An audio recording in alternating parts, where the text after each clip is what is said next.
Hi guys, thank you for being here with me tonight. Before we begin, let everything slow down for a moment. If you have just come through a long day, let your shoulders relax. Take a soft, gentle breath and allow the sounds out there to slowly drift away. Imagine, just ahead of you, a narrow dirt path still damp with the night's dew. The air is cool. The ground is holding on to the last trace of stillness before a new day truly begins. In the distance, through rows of trees still veiled in shadow, the village slowly emerges against the pale light of early morning. You cannot see everything yet, but you can already feel it before your eyes fully make it out. The first thin scent of cooking smoke floating through the cold air. The faint creak of wood somewhere in the distance. The sound of footsteps beginning to stir behind wooden walls. And the sense that this place has awakened to the very same rhythm for countless generations. As you draw closer, the village does not appear like some strange place sealed away inside the past, but like a world with its own order, its own warmth, its own rhythm of life. Beyond the wooden palisades stand long, sturdy longhouses, where many families share one roof, one fire's warmth, food, work, stories, and memory. A little farther off lie the fields that will soon welcome the footsteps of those going out to work when the sun rises higher. And beyond that are the forests, the water, and the narrow trails that connect the village to a much wider world. A world that sustains this community through the seasons, through hunting, through ceremony, and through bonds that have been carefully preserved from one generation to the next. If you love history told slowly, gently, and with a deep sense of atmosphere like this, leave a small greeting in the comments, or tell me where you are listening from tonight. I am always glad to know that somewhere out there, you are still here with me, stepping into journeys like these. And now, let the night behind us close softly and quietly. And come with me as we take our first steps toward that village, at the very moment when dawn has just touched the roof of the first longhouse.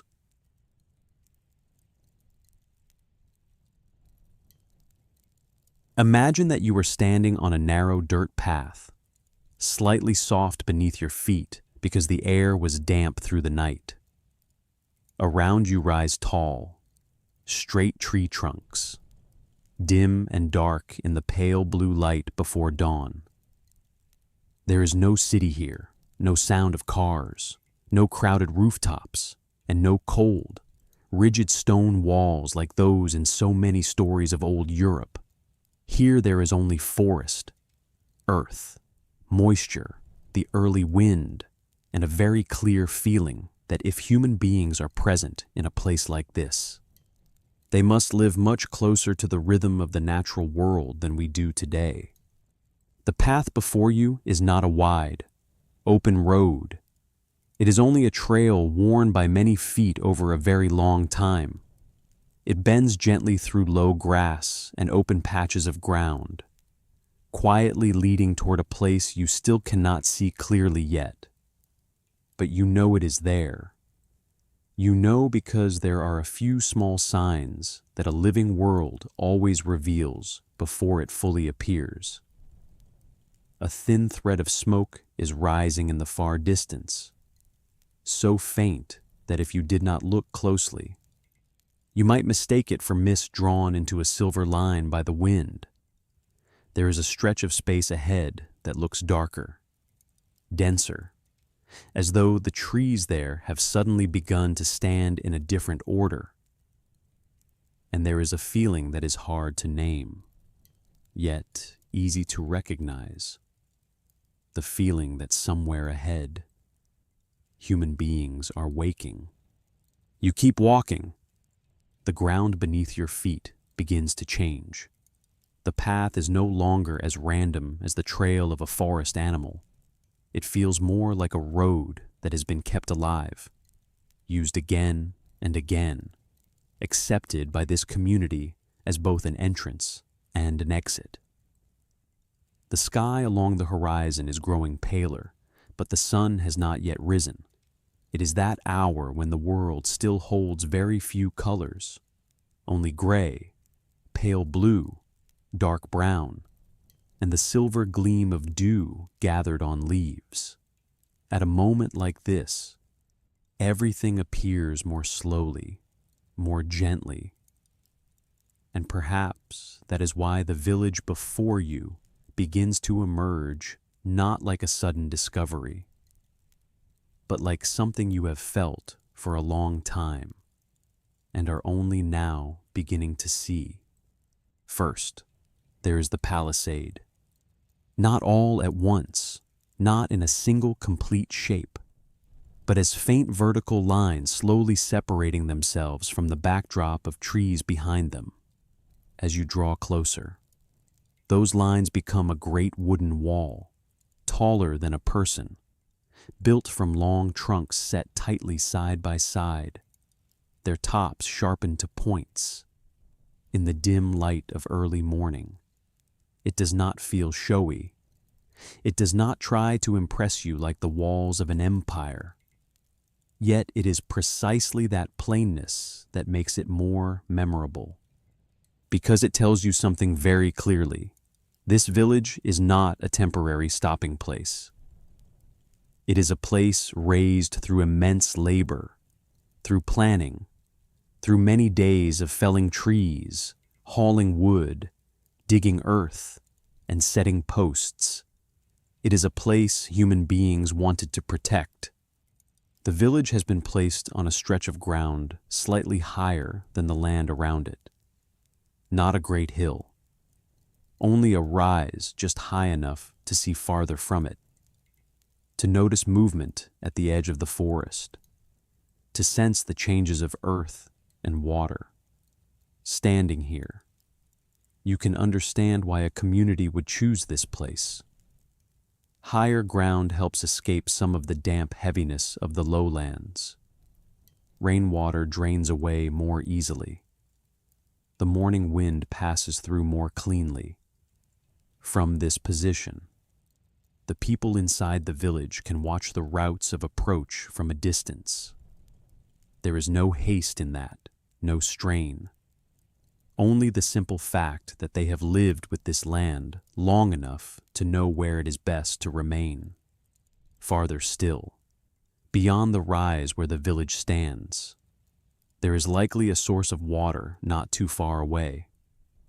You may not always be able to see it from the gate, but you can feel its presence in the very choice of this place. No community lives apart from water, a stream, a branch of river, a bank where people can go down and bring back what is needed for the day's life, is always somewhere within the quiet structure of a settlement. The same is true of the forest. The forest is not only a curtain around the village, it is the village's continuation, its shelter, its source of provisions. The place that offers both limits and opportunity. And it is among those relationships that the village has been built, not separate from nature, but as if in daily negotiation with it. You stand still for a moment before that wooden wall and realize that dawn here does not arrive like a switch being turned on. It spreads slowly. The sky grows paler in the east. The tips of the wooden posts sharpen before your eyes. Drops of dew on the grass begin to catch a very thin light. The air is still cold, though no longer carrying the deepest chill of night. And then, from the far side of the palisade, you hear the first sound clearly. Not loud voices, not people calling to one another, only the brief, light sound of one piece of wood touching another then a pause, then another sound, as if someone were moving something carefully, unwilling to break the quiet of the early hour. Such small sounds suddenly make the wooden wall before you seem no longer like a motionless structure. It becomes the outer skin of a body that is waking.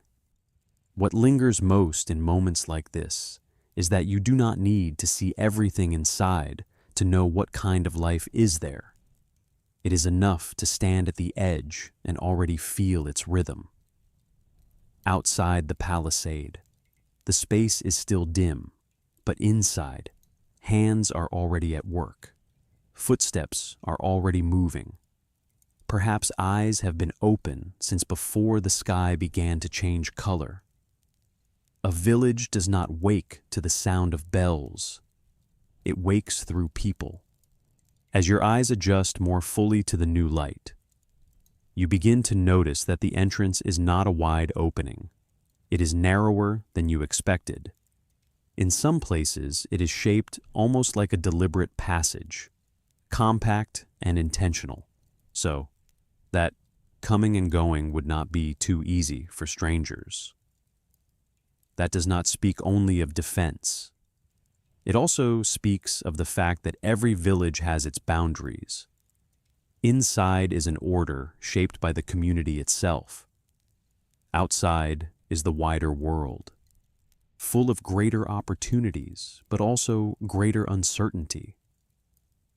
And so the gate is not merely a physical entrance. It is the point where one world touches another. But before you step through it, stay for a little while longer outside the wall. Because sometimes, if you want to understand a place, you should not rush straight into its center. You should first look at how it stands upon the land. Look once more at those wooden posts. Each tree trunk was once part of the surrounding forest. Each one was cut down, dragged back, stripped of its branches, raised upright. There were no machines, no assembly lines, only human strength, tools, skill, and time. That means this village was made not only from the materials of the earth, but from people working together. A community can build a place like this only when enough people believe that it is worth remaining in, worth tending, worth protecting through many seasons. From this distance, you can begin to see above the palisade the low, long lines of roofs quietly emerging. They do not rise into the air like towers. They lie horizontal, solid, and simple, as though the earth itself had lifted and then been covered in a skin of bark. You still cannot make out each individual house clearly, only the overall shape of a village already organized. Those long roofs do not stand alone, each one concerned only with itself. They lie within some larger order, close enough to form a community, orderly enough to show that this place was not built at random, even before entering. You can feel that the space inside that wall has been thought through, where people pass, where they live, where open ground is left, where structures are placed. And perhaps this is what many modern people forget when they imagine indigenous communities of the past. We have been taught too often to picture them vaguely, as if they only existed in vast natural landscapes, drifting with the land and sky, always simple in some undefined way. But standing before a village like this at dawn, it becomes hard to keep holding on to that old image, because what stands before you is not randomness. It is order, not impermanence, but deliberate settlement. Not a group of people camping for a night, but a community that has created a complete living world for itself. The sky brightens a little more. Now the more distant trees begin to show clearer outlines. Birds start calling above. not loudly, but in scattered notes, as if they too are trying out their voices after a long night. The wind shifts very lightly, and the thread of smoke that earlier looked no more than a fine line is now a little clearer. It rises from somewhere inside the village and is pulled sideways. Its scent reaches you slowly, faintly, but enough for you to know that this is not the smell of a forest fire. It is the smell of a fire tended by human hands. A fire kept for warmth, for preparing the new day, for continuing a rhythm of life that never truly went out, only softened through the night. There is something very beautiful about the moment just before stepping into a place like this. It is that you are still outside, and because of that, everything within retains all of its power to suggest and invite. You do not yet know who is moving behind those wooden walls. You do not yet know which face will first turn toward the morning light. You do not yet know how wide the interior space will feel, how close, how warm. Everything is still waiting. And that waiting makes the morning feel far more alive than a scene already fully revealed. Perhaps you take a few more steps forward. The ground here feels firmer, as though many feet have pressed it down over many years.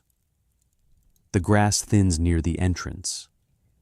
There are small signs that this place is used often. One stretch of earth more worn than another. A section of path more level. A corner where the edge of the grass does not grow as thickly as elsewhere. All of those things are small, but together they create the sense that this village does not merely exist upon the land. It leaves its mark on the land. And when you stand before the gate, perhaps what touches you most is not the size of the wall, nor even the ancient appearance of the roofs only faintly visible behind it. It is the strangely warm feeling of a place where people are living behind that layer of wood. A place where dawn is not merely a beautiful view, but the moment when a community shifts from rest into activity. A place where a new day does not begin with appointments written on paper, but with light touching earth, wall, roof, and human hands. That is why the village appears so beautiful in this first hour. Not because it is perfect, not because it was built to be admired, but because it was built to be lived in. And every place truly made for life carries a beauty all its own. The beauty of usefulness, the beauty of habit, the beauty of things repeated long enough to become a natural part of the world. Now dawn is almost touching the edge of the first roof inside the village. Light is no longer only at the horizon. It is now on the tips of the wooden posts, on the thin dew still clinging to the ground, in the air that is gradually losing the color of night. And you, after the road through the forest, through wet grass, through the blue light of early morning, are now standing exactly on the boundary between outside and inside. Behind you is the road you have just walked, and the stretch of forest still rich with the smell of cold earth. Before you is the village gate, and a world human beings have built through labor, memory, experience, and attachment to this land. You have not entered it fully yet. There is no need to hurry. It is enough to pause here for one more moment, to take in this scene completely. The moment when a Haudenosaunee village appears before you, not like an illustration in a book, but like a real place, with breath, with order, with its own morning, and perhaps, in the stillness of those few seconds before stepping through the gate, you have already begun to understand the most important thing this first chapter wants to leave behind. That a village is never merely a few houses standing close together. It is the way human beings answer life's largest questions: where we will live, with whom we will live, and how we will belong to this land while remaining safe, nourished, and able to continue from one season into the next.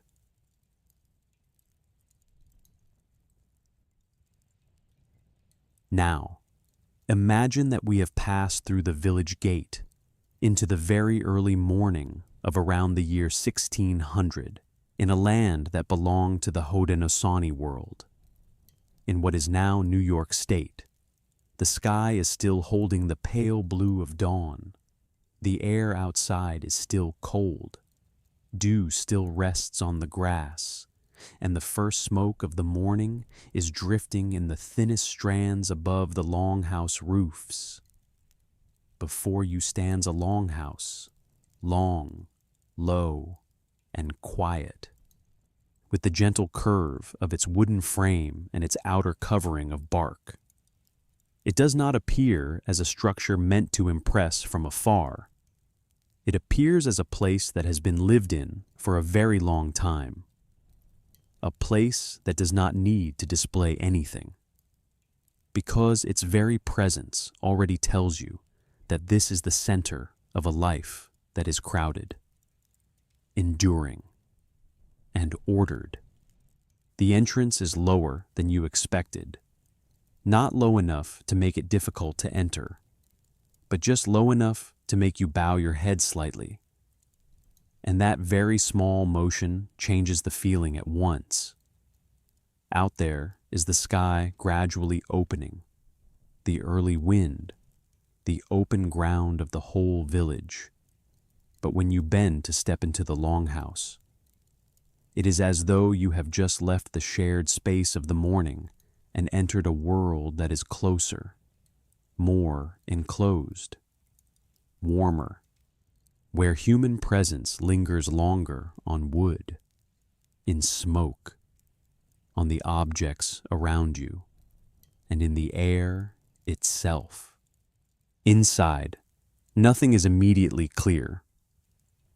The first light is dim and gentle, falling through openings in the roof and from both ends of the house.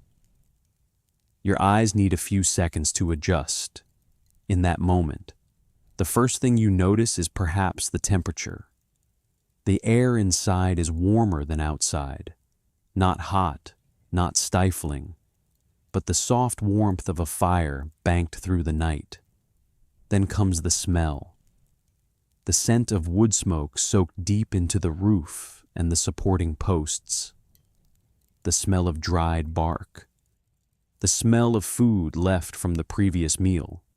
The smell of mats, animal hides, containers, hearth ash, and that almost nameless scent of a place where many people have lived together under one roof through many seasons. It is not fragrance in the modern sense. It is the smell of dwelling, of daily life, of a real home. When your vision clears, you will see that the space inside the longhouse is not disorderly at all. It has a very clear order. A long passage runs down the center of the house from one end to the other. On either side are living compartments arranged in facing pairs. Between each pair is a shared hearth, burning steadily, enough to warm, to cook, to dry things, and to keep the rhythm of life in the house always centered around a point of warmth. That arrangement is not accidental. It is the structure of life inside the longhouse. Many extended families living close together, sharing space, sharing warmth, yet still knowing exactly which part of that life belongs familiarly to them. Large supporting posts running the length of the house lift the curved roof higher than a person's head. If you look up, you will see the wooden framework like the strong bones of the house itself. Nothing is excessive. Nothing is there purely for decoration. Every beam exists to hold, to lift, to endure wind, rain, weather, and time.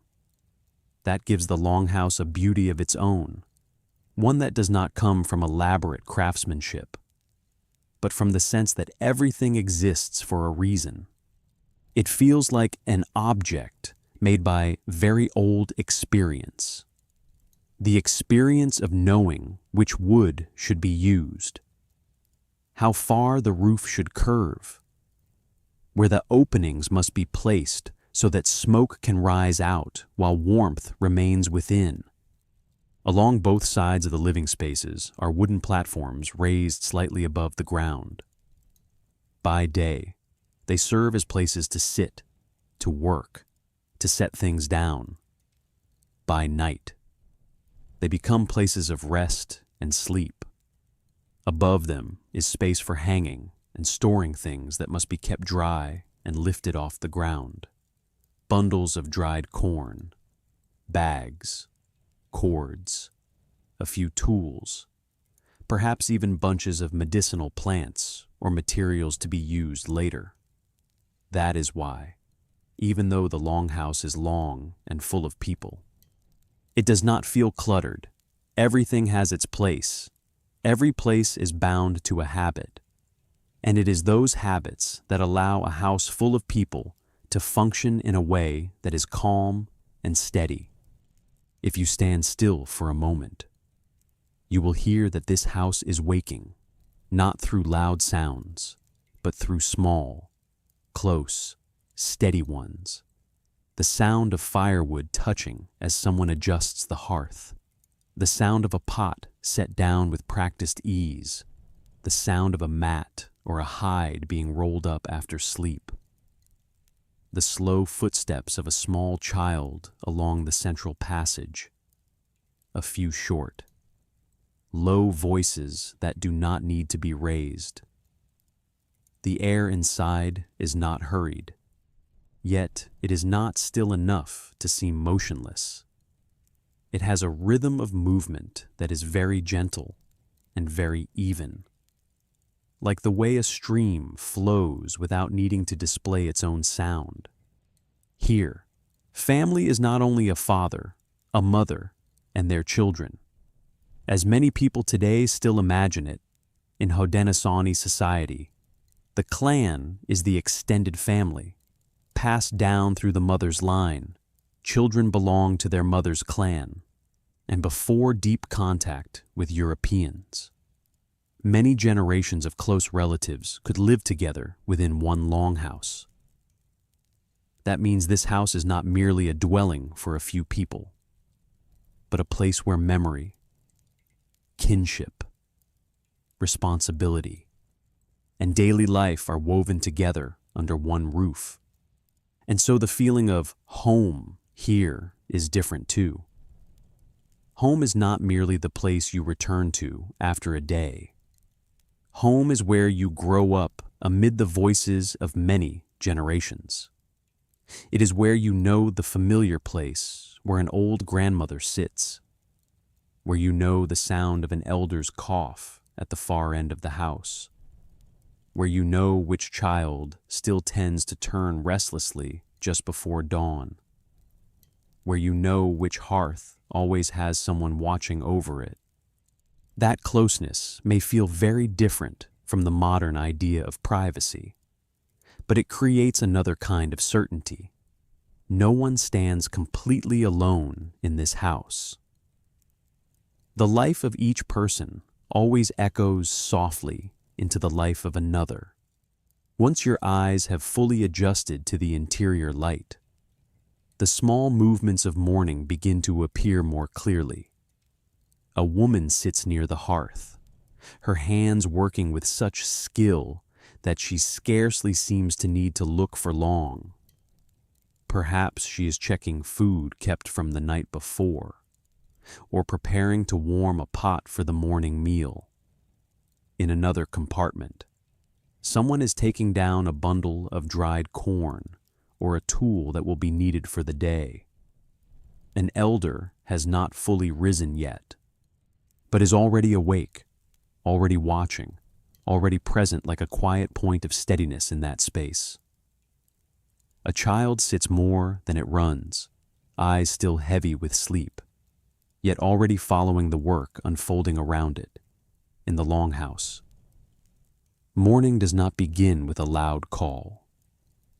It begins as each person returns, one by one, to the work that belongs to them. And it is there that daily life reveals its subtlety. Because from a distance, one might see only an indigenous longhouse. But when you stand inside it, you begin to understand that the longhouse is a very skillfully made living system. The fire is placed at the center, but not allowed to flare too strongly. Supplies are hung high to keep them from dampness and from mice. The place of sleep at night becomes a place of living by day. The passage through the house must always remain clear enough for people to move, carry things, sit down, rise. The smoke must escape without carrying all the warmth away. A house like this is not built only of wood and bark. It is built from knowledge repeated across many generations. Perhaps you will notice that there are no separate doors for each compartment, no thick walls dividing each family into completely enclosed rooms. But that does not mean everything here blends into everything else. Boundaries do exist.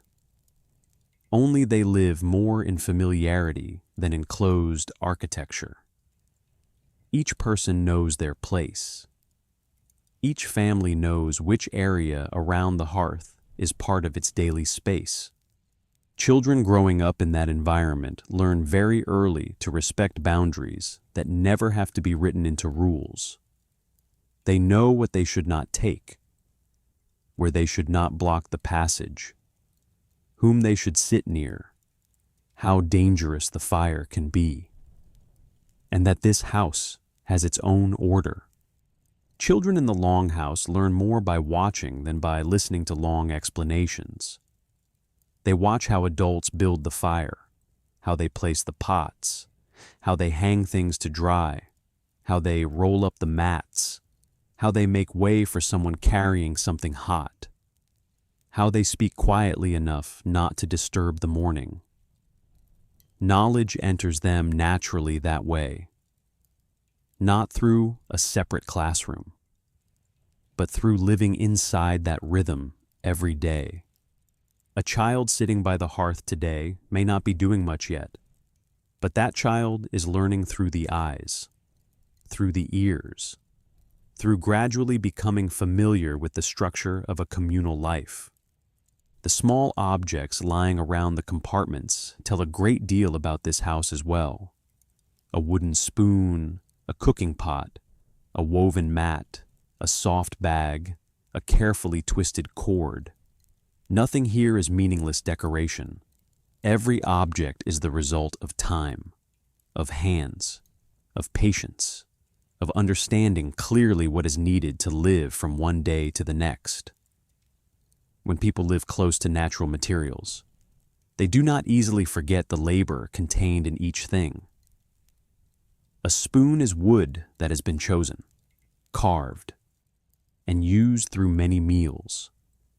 A woven piece is fiber that has been prepared, and hands repeating the same motion over and over again in a house like this. Tools do not only serve people, they also reflect the character of life here, practical, enduring, and close to the hands that made them. If you look upward, where the bundles of corn hang in clusters, you will understand another layer of the feeling of security within the Longhouse.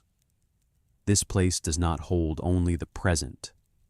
It also holds preparation for the days ahead. stored food, materials kept back, things dried and hung high.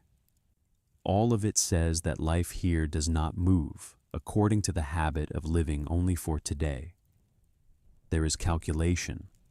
There is memory of the cold season. There is the habit of preparing. There is the understanding that a house is only truly at peace when those who live within it know how to think beyond the morning in which they stand. What makes the Longhouse warm is not only the hearth, it is also the presence of many generations beneath one roof. Elders do not need to speak all the time in order to be felt. It is enough that they are here, and everything seems to take on another layer of depth. They are the ones who remember which winter was especially harsh, who know which corner of the house catches the wind when the weather turns colder, who remember where something was stored and why, who remember the people who once sat in that same place, in a house where many generations lived close together. Time is not cut into separate pieces. It remains in the way people arrange things, in the way they pass on habits, in the way a child grows up among things that were already there before that child was born. If you walk slowly along the central passage, you will see the early light falling in the very soft patches. There are brighter places, where thin smoke drifts through like an almost transparent curtain. There are darker places, where objects appear only through their outlines. Someone passing by will emerge into the light for a moment, and then fade again into the gentler dimness of the house. It is those layers of light and shadow that keep the Longhouse from ever feeling flat or lifeless. It always has depth, a near and a far, a part that reveals itself and a part that is only suggested. Within that space, warmth is not the only thing being held. There is also reliance, because in a place like this, daily life is not the story of separate individuals. It is a shared current in which each person contributes through very small acts. Someone keeps the fire. Someone stores things away. Someone watches the children. Someone remembers how much food is left in storage. Someone notices where the roof needs to be checked. These acts are not loud, and they carry no heroic appearance. Yet they are precisely what uphold the house. History often remembers the large events. Real life is sustained by countless small ones like these. A very thin draft of cold air slips in through the doorway, brushes against the skin, then disappears quickly before the warmth of the hearth. A hand adds another piece of wood to the fire. A child shifts closer to the adults in the opposite compartment. Someone murmurs a brief sentence and then returns to the work at hand. You stand in the middle of that space and realize that the Longhouse is not merely a shelter from rain and weather. It is the material shape of the extended family. It is the place where people do not only sleep and eat, but grow old together, raise children, preserve memory, and allow one morning after another to continue with quiet endurance. If you place your hand against the nearest wooden post, you can almost feel the two layers of time existing there together. One layer is the time of the material itself, of the tree that once stood in the forest, then was cut down, brought back, and raised into the frame of the house. The other layer is the time of human beings, the years in which hands have touched it while passing, while leaning lightly as they sat down, while standing again, while shifting objects, while watching the fire burn on mornings like this. It is that layering that makes the Longhouse more than a piece of architecture. It is a place that human beings have lived themselves into. And the longer you stand in this house, the more clearly you see that daily life here is not ordinary at all. Because every small movement is tied to keeping an entire world in motion. The fire must not go out. Things must not grow damp. Children must not drift away from the shared rhythm. Elders must not be forgotten. Food must not be wasted. The passage must remain open. The roof must continue doing exactly what it is meant to do. None of those things needs to be declared aloud. They are present in this morning, in the way the Longhouse breathes, in the way the people inside it begin a new day with the quiet skill of those who have belonged to this place for a very long time.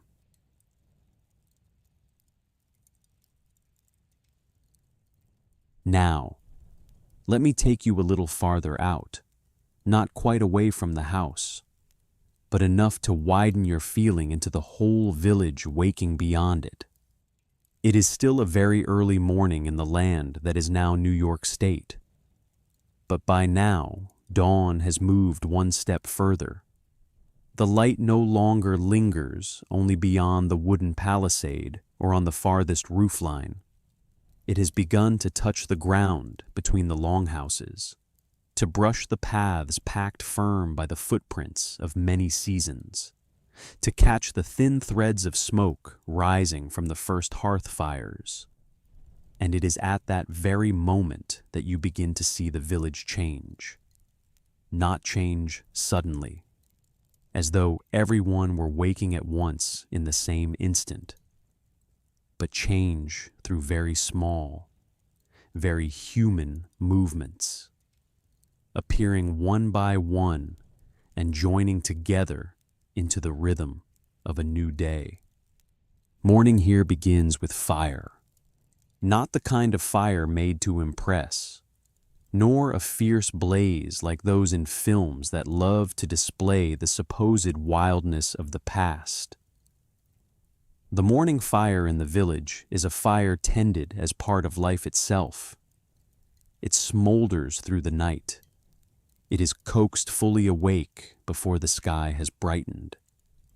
It is fed just enough wood, touched with the easy familiarity of hands that have done this too many times to need to think about it.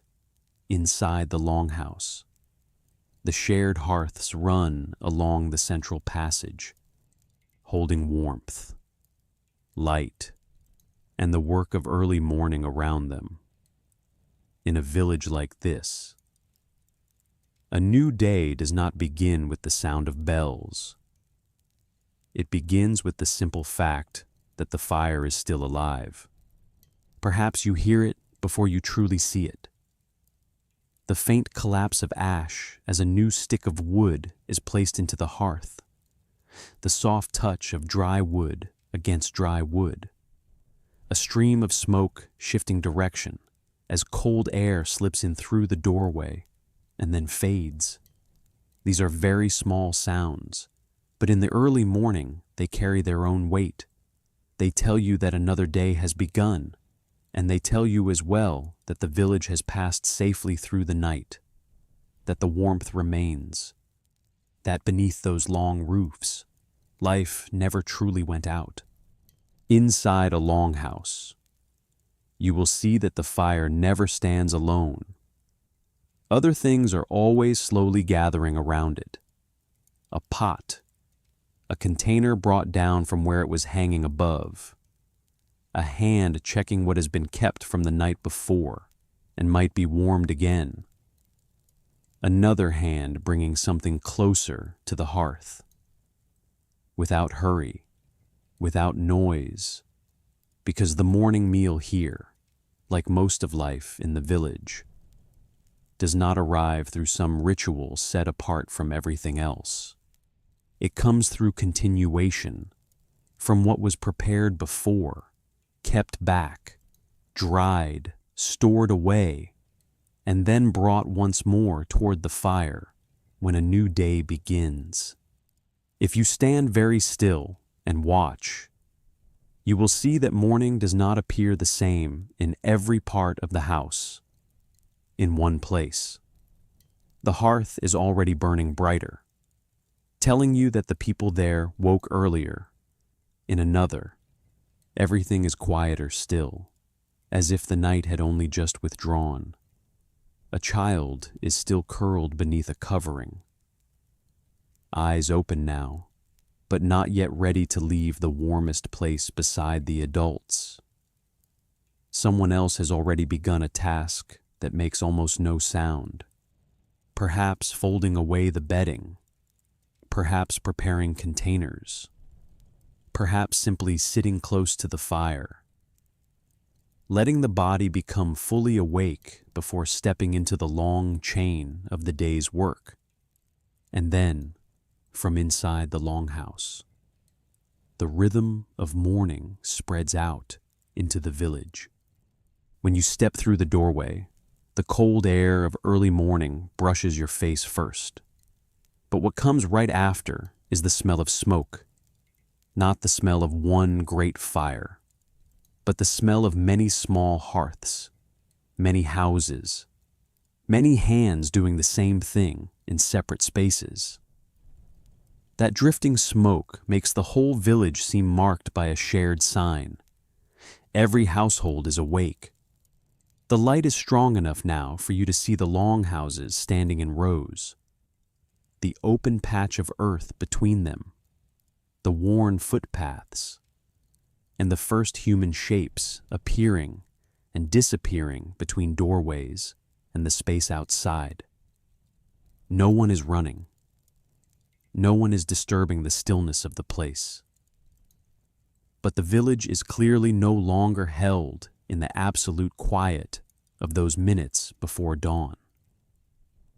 It is moving from silence into activity, from sleep into work, from darkness into the familiar order of day. Somewhere, a person is carrying another bundle of dry firewood toward a doorway. Somewhere else, someone steps outside for a moment, as if to feel the weather before the day's real work begins. An older child is fully awake now, standing beside the path, watching the adults with quiet attention. Perhaps a small task has been given to that child, or perhaps not yet. But even if the child is doing nothing, they are already inside the rhythm of it all, learning how a day begins simply by witnessing it unfold. Morning begins with food as well, and the food here is not only something to fill hunger, it is part of the village's order. It is the result of remembered seasons, of preparations made months before, of knowing what should be kept dry, what should be used first, what can be warmed again, what can be divided among many hands.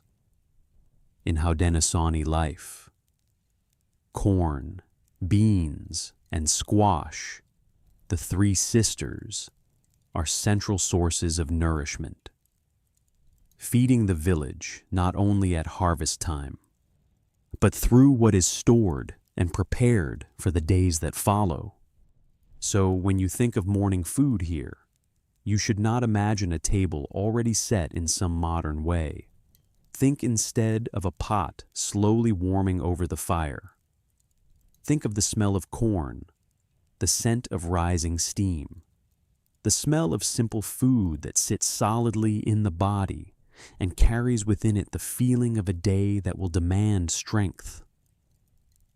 Think of food not meant to be savored luxuriously, but to bind human beings to labor, to weather, and to all the tasks that still lie ahead. A morning meal like this may not be named as some grand ritual, yet It is a very real bridge between the night that has passed and the rest of the day to come. Perhaps what makes that scene beautiful is not because the food itself is rare or exotic.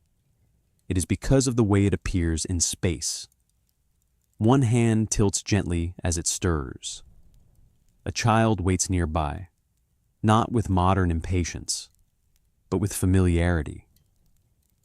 An older person holds their portion more slowly, as if morning need not be rushed. Someone else eats more quickly because work is waiting. The same food, the same fire, and yet each body receives it according to its own rhythm. And it is precisely those small differences that keep morning in the village from ever becoming a lifeless, uniform block. It is a shared current of movement, but one shaped by many different human tempos.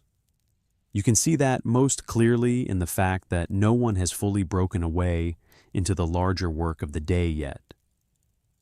This is still a threshold, the moment when the fire has just been tended, the moment when the pot has just been set on, the moment when people eat, speak little, watch the sky, feel the chill in the air, and quietly judge what kind of day is coming.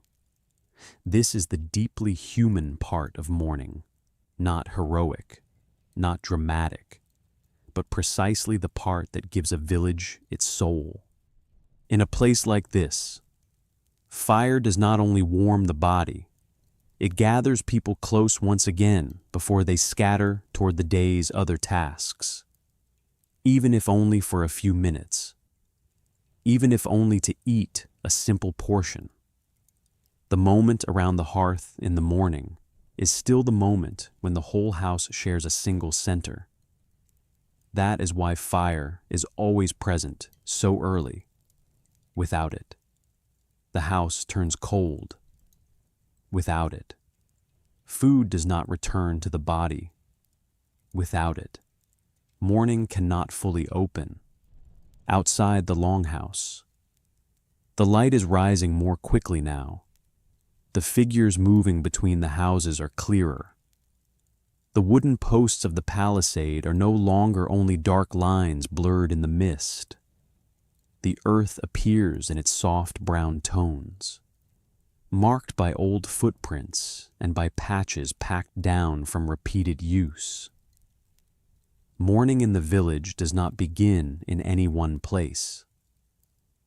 It begins at each hearth, at each doorway, in each short footstep across the open earth, and then slowly gathers itself into the feeling that the whole community is awake.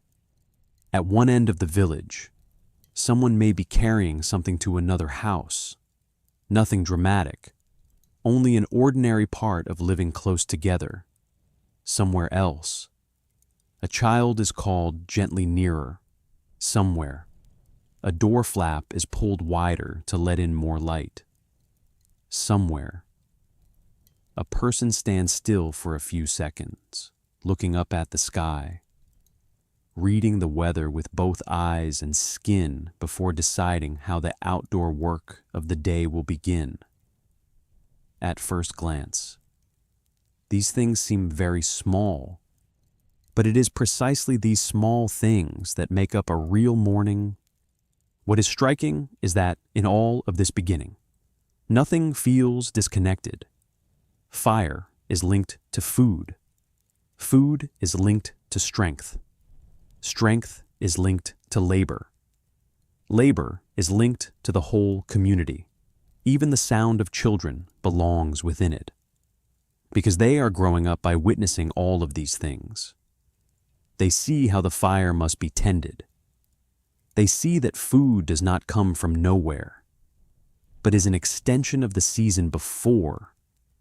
They see that adults begin a new day not with declarations, but with movements that are certain and familiar. And in that way, morning also becomes the hour when knowledge is passed on, almost without explanation. A child may be given something small to pick up. Another may simply sit nearer to watch an adult stir the pot. A third may already be old enough to be told to come outside for a short stretch. There is no moment here wholly separate from the process of learning how to become a person within the community. That learning is not loud. It does not take the shape of a formal lesson.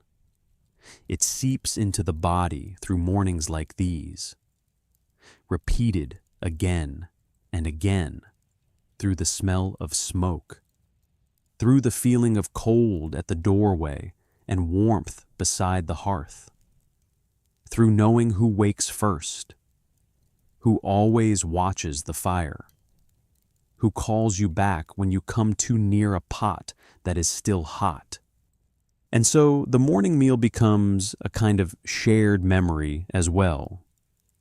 It does not only nourish the body for today, it reminds everyone that the whole village lives within an immense network of care. What is simmering in the pot did not begin this morning. It began with seeds sown into the earth, with a season carefully tended, with provisions hung high in storage, with someone's hands that dried, stored, selected, and brought them down again. In a pot of the village's morning food, time is always present. Perhaps that is why the morning scene here is never merely a scene of breakfast.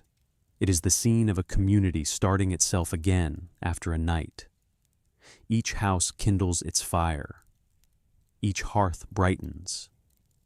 Each pot slowly warms. Each person returns to familiar gestures. And from that, the whole village begins to take on the form of daytime. The sun has risen a little more now. Light fully touches part of a roof and then slides down onto the earth between the houses. Thin smoke is easier to see in that light. It no longer disappears into the sky, but reveals itself as soft streaks leaning in the wind. If you stand now in the open space between the longhouses, you can see many things at once. A hearth in one house suddenly brightening because it has just been stirred more firmly. Someone stepping outside and then going back in again very quickly. A hand steadying a child on the threshold. The shadow of a person carrying something long. Perhaps firewood. Perhaps a tool needed for the day's work ahead. But the most important thing is still the shared feeling all of those details create. The feeling that morning here is not some small prelude before larger things. It is already a vital part of life in itself, because in these first hours, the village arranges itself anew. Who is still inside? Who has gone out? Which hearth still needs more wood? Which pot is hot? Which children are awake? Which elder needs a portion of food brought closer? These are not the margins of history. They are the foundation that allows every other part of history to exist. You stand there, in the growing light, in the smell of smoke and food softening in the heat, among longhouses that are now fully awake, and you realize something very gentle. A day in this village does not begin with separation, but with gathering around the fire, gathering around the pot of food, gathering in glances, in habits, in the movements repeated from one generation to the next. And only from that gathering do people slowly begin to move outward into the rest of the day. In a modern world, so accustomed to hurry, perhaps what touches the listener so deeply about this morning is precisely that it moves according to another rhythm. Not slow in the sense of lifelessness, but slow in the sense of steadiness. Each thing comes at its proper time. Fire first, food after, people fully waking, children beginning to stir, doors opening wider, light entering, and the village, like a great body, beginning to move from within. Somewhere behind you, a pot is stirred one more time. Ahead of you, the first sunlight has just touched the edge of the path between the houses. A child is no longer sitting still, but has begun to move more quickly. An adult lifts something onto a shoulder. The smoke still drifts, the fire still holds, the food still carries its warmth, and the morning, through all of these small things, continues to unfold.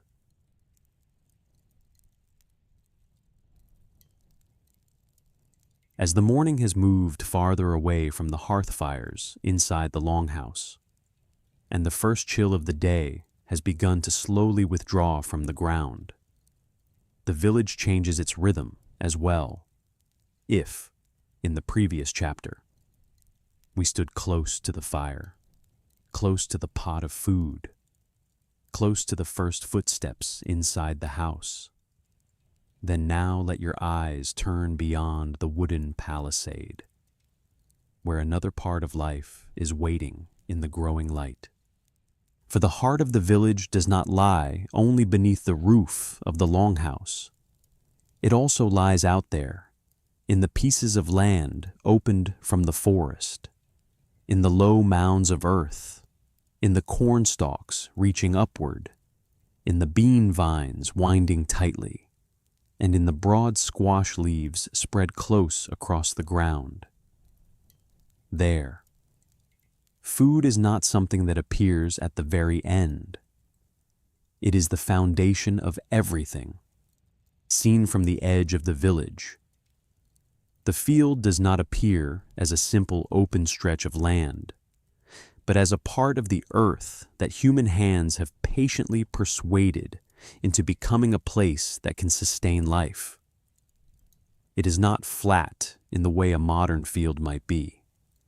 There are old tree stumps still left behind, patches of soil worked by hand, places where wild grass has been pushed back, places dried by the sun, and places where the ground beneath still holds its softness. The Haudenosaunee made fields like these by opening spaces in the forest and exposing the land best suited for cultivation. They chose ground with good drainage, ground that could be worked with tools of wood, stone, bone, and deer antler, and they turned those forest clearings into fields of life. The light of late August has a character all its own. It is not as young as the light of early spring, and not yet low and thin like the light before the cold season. It has become fuller, warmer, more golden, and it gives everything in the field the appearance of a very gentle ripeness. Under that light, the corn stalks are no longer tender green shoots. They have grown tall, strong, and sturdy enough to stand in rows like the soft-spined backbone of the entire field. The silk on many ears has begun to turn a deeper brown. Some ears are still at the stage of green corn, close to the tender corn that can be eaten in late summer, but most will be left to ripen further, then harvested, dried, and stored for winter. If you walk slowly down into the field, you begin to realize that this is not a place where only one kind of plant has been grown.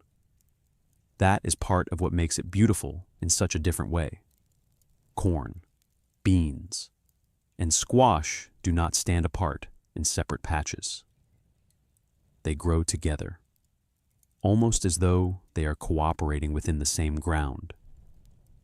The corn rises first, creating a tall stalk for the beans to climb. The beans do not merely cling to the corn in order to rise, but also enrich the soil by adding nitrogen. The squash lies lower, its wide leaves spread near the earth, keeping the ground moist, holding back weeds, and helping reduce the pressure of certain pests. The planting mounds are often set about 3 feet apart, enough to give each cluster of plants room to grow while still forming an even rhythm across the whole field. At a glance, someone might think it all looks somewhat tangled, but the longer you stand there, the more clearly its order reveals itself. This is not the disorder of nature left abandoned to itself. It is a subtle, ecological order, where each plant does not live only for itself, but also helps the others live better. And perhaps that is what makes the Three Sisters so beautiful in the imagination. Not simply that it is a clever agricultural method, but that it makes the whole field feel like a silent conversation between different forms of life. The cornstalks rise. The bean vines search for something to hold. The squash leaves spread outward like a green blanket laid close across the ground. Together, they create a landscape in which food is not produced through force, but through cooperation. In the middle of that field, you will see human figures at work, not loudly, not dramatically, only bent backs, rising and stooping again, moving slowly between the rows, hands touching the soil, the corn roots, the weeds that must be pulled, the vines that must be kept in place. In the Mohawk world of around 1600, the work in the fields was done mainly by women, with children helping, and at harvest time, older men would also join in. They were the ones who kept the field a field, not allowing weeds in the edge of the forest to reclaim it too quickly. Seen from a distance, the scene has such quietness that it might easily be overlooked. But if you look closely, it is one of the strongest images in the whole village. One woman uses a long-handled tool to loosen the soil gently around the base of a plant. Another bends to pull weeds by hand. A child stands nearer the edge of the field, looking up at the sky and then back toward the corn, as if told to watch for birds. Farther off, there may be a simple watch platform, where a child or younger person stands ready to drive away the blackbirds eyeing the crop. Protecting the harvest from birds, raccoons, and other creatures is a real part of the work, not some passing detail. The air in the field is completely different from the air inside the longhouse. Out here, there is no roof to hold in smoke and warmth. Everything opens directly to the sky. You can hear the insects in the grass. The rustle of corn leaves brushing against one another when the wind moves through them. The sound of footsteps pressing into the drier soil of well-worn paths. If a hand brushes past a patch of squash leaves, you can almost hear the thick, soft, slightly rough sound of leaf against leaf. If someone lifts an ear of corn to examine it closely, the light will catch the fine silk at its crown before anything else. The field, then, is not simply a place for farming. It is a complete sensory world, bright, warm, filled with the smell of earth, the smell of leaves, and the feeling that the season itself is ripening. And then you begin to understand that the village's food starts here, not only when it appears on the fire. What this morning was still a pot of food in the longhouse, what will become part of the winter meal, what will nourish children as they grow, what will sustain the old through the months of biting wind. All of it begins in the simplest gestures among these rows. One hand mounds more soil around the base of the corn so it will stand firm against the wind. Another checks whether the bean vine has properly found the stalk. Someone else looks at the ground beneath the squash leaves to judge whether it still holds enough moisture. These things may sound small, but in truth, this is where the knowledge of survival lives most fully. The Haudenosaunee did not plant the three sisters only because it produced a great deal of food. This system of cultivation also shows how deeply they understood the way soil, plants, and water work together. The Smithsonian has called the three sisters sacred gifts, and also evidence that the Haudenosaunee understood gardening and ecology long before those principles were ever described in the language of modern science. But in this late summer field, that understanding does not appear as theory. It appears as lived reality, a low mound of earth, a cornstalk strong enough to stand, a bean vine that knows how to climb, a squash leaf that knows how to hold shade, a patch of ground not dried too quickly by the sun, a field edge not yet overtaken by weeds, a crop with hope of lasting all the way to harvest. The beauty of knowledge here is that it is not separate from life. It is rooted directly in the earth. Perhaps, if you stand beside someone working in the field, you will realize that this labor is both repetitive and never entirely the same. Today, the soil is drier. Over there are more weeds. That mound of corn needs more earth gathered around it. The bean vine has taken hold better on this mound than on another. One ear of corn seems closer to the stage where it can be picked young. One part of the field needs closer attention because the birds have begun to remember the way back. No season is ever entirely like another. And so, cultivation is not simply a matter of habit. It is habit joined with observation. It is the act of looking at the field every day, touching the plants every day, reading the smallest changes before they become larger problems. That, too, is why this field carries such a strikingly cinematic beauty, not the grandeur of endless modern farmland, but the richness of a space cared for by human beings at close range. You do not see machines. You do not see the harshness of industrial productivity. You see only hands, and the patches of earth each of those hands has passed over. There are old stumps, cut but not yet fully rotted, lying there like traces of the forest that once stood in this place. There are planting mounds threaded between those remnants, proving that people did not wipe away the old landscape completely, but adjusted it piece by piece until forest became field. Even the stumps that remain can become a backrest when a person working the field sits down for a brief rest, and at a moment like late August. The field also carries a feeling of anticipation. This is not yet the time when everything has been stored away, but neither is it still the season of the most vulnerable young plants. It is the stage at which the village can look before itself and see the result of many months of labor. The corn has taken on its full form.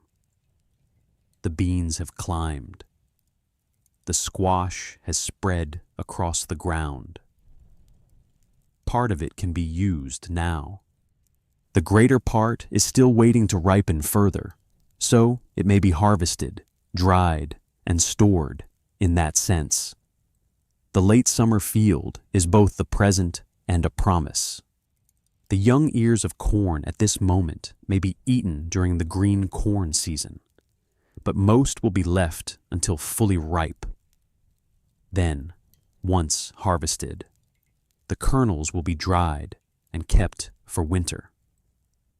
The New York State Museum even describes the image of an older man using a deer jaw and teeth to strip kernels of corn so that they fall into a container made from a dried gourd. A small detail, but enough to show that from field to hearth, from stalk to kernel, every stage is joined to the hands, the tools, and the materials of this world itself. And you can imagine the atmosphere of such a day continuing.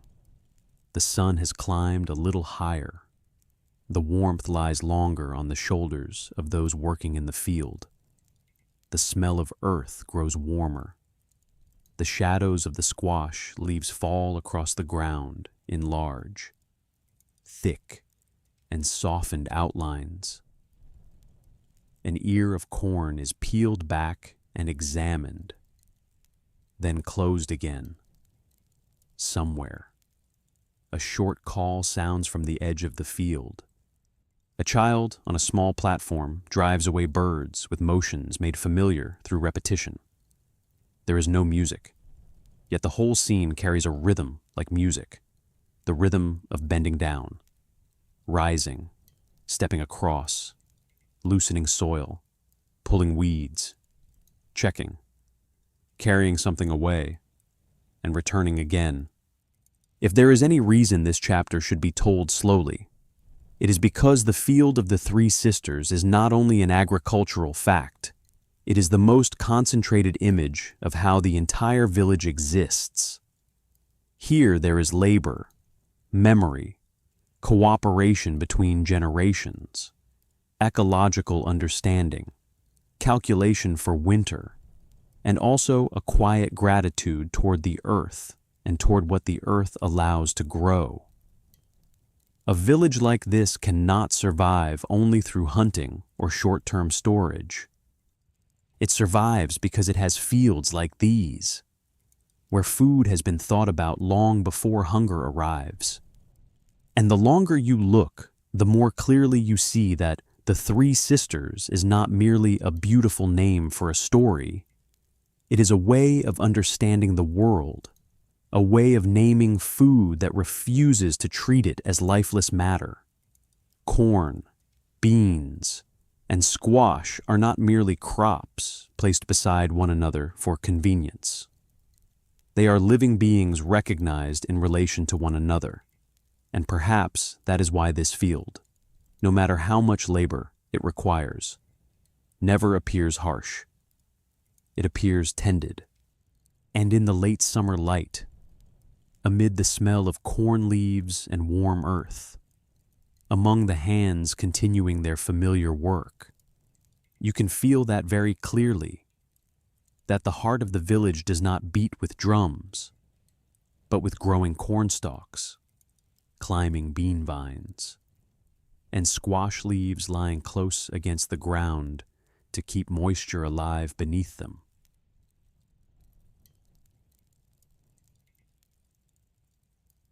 A Haudenosaunee village around the year 1600 did not live sealed within its longhouses and cornfields. It breathed with the water's edge, with the trails, with the rim of the forest, with the winter hunting grounds, and with the places where fish returned in season. The Mohawk lived in river valleys, yet the forests and mountains around them, especially places like the Adirondacks and Lake George, were important hunting landscapes by late autumn. Many villages were nearly emptied as people established hunting camps for meat and returned only in midwinter. Fishing took place mainly in spring and summer, while men hunted and fished throughout the year whenever conditions allowed.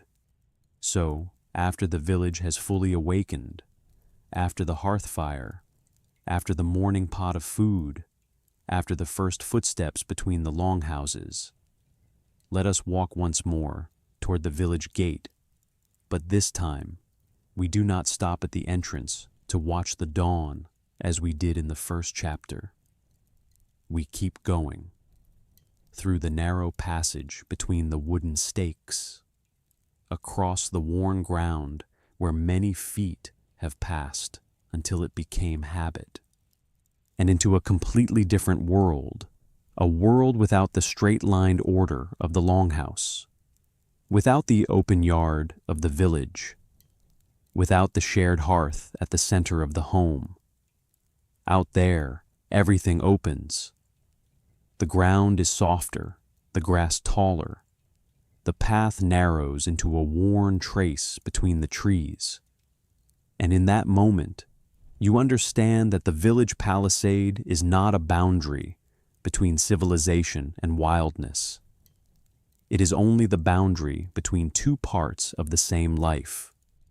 The first path leading out of the village may descend toward water. That is almost certain. For, in a community living in the Mohawk Valley, water was not only a place for drinking and washing, it was a road, a source of fish, a place to set traps, a place to observe the turning of the seasons, a place where soft banks held the tracks of animals in the early morning. Haudenosaunee territory had many lakes and waterways, and those waters provided an abundance of fish, salmon, trout, bass, perch, eel, whitefish. In other words, the water's edge does not stand outside the story of the village's food. It is part of it. If you follow that narrow trail, the light changes very quickly. In the village, sunlight touches the open ground between the houses. Out here, it is caught in pieces by branches and leaves, falling across the forest floor in uneven patches. The ground beneath your feet may be damper, especially where it nears the water. In some places, roots rise from the earth like hard veins. In others, the soil has been pressed into a path by years of passage, just wide enough for one person to walk in line. The air changes too. The smell of village smoke fades behind you. In its place come the scents of damp leaves, wood, cold water, and a silence that is not empty at all, because it is always filled with small sounds, insects in the low grass, birds shifting from branch to branch, wind brushing through leaves, and now and then the very soft sound of water moving somewhere ahead. And then you reach the water's edge. It is not always a broad river unfolding like a painting. Sometimes it is only a stream bank or a narrow branch of water close enough for the people of the village to go and return within a day. But whatever form it takes, it has a distinct beauty in the morning. Water holds the early light longer than the land. It reflects the pale, cold sky while hiding whatever lies beneath. At the edge, the grass is lower, the mud softer, and traces show themselves more easily. Perhaps the footprints of a person from the day before. Perhaps the drag mark of a light canoe pulled down into the water. Perhaps the tracks of a water bird, or of an animal that came to drink before dawn had fully risen. Here, fishing is not a noisy spectacle. It is something quieter, more like a skill practiced in silence.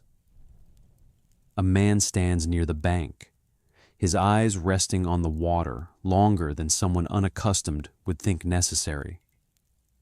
Another checks something that had been set there beforehand. Perhaps a simple fishing device, perhaps a line, a fastening point, a place in the water long familiar as a feeding ground. The important thing is that the man standing at the shore does not look at the water as a beautiful mirror. He looks at it as a place with patterns, with timing, with signs. For fishing here does not depend on luck alone. It depends on memory of the season, of the current, of where fish tend to pass. of when the water is warm enough or cold enough to change their behavior. And then you understand why the story of the village cannot be told through cornfields alone.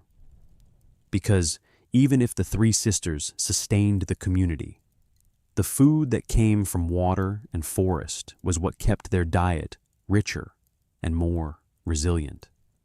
Fish came in spring and summer. Deer meat was the most commonly eaten meat. There were also bear, rabbit, and many other animals hunted or trapped. Birds such as ducks, geese, wild turkey, and quail were also sources of food.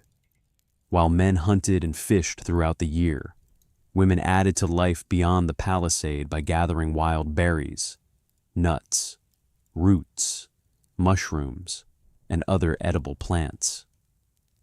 The food of the village, then, did not come from a single source, but from an entire ecological world they understood deeply. If you leave the shore and move deeper into the forest, you enter a space with a completely different rhythm. The field is a place where light opens and cultivated plants stand in even order. The forest is not like that.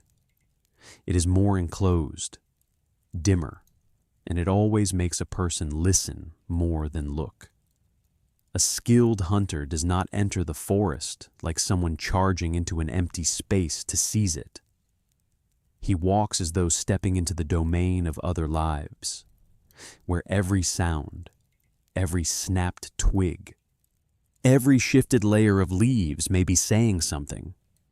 Perhaps in late summer or early autumn, the forest would be full of subtle signs. The leaves have not yet fallen entirely, but the light has already changed in color from what it was in the height of summer. Morning air deep in the forest is cooler than air over the fields. The trails of animals do not always reveal themselves as clearly as the paths of people.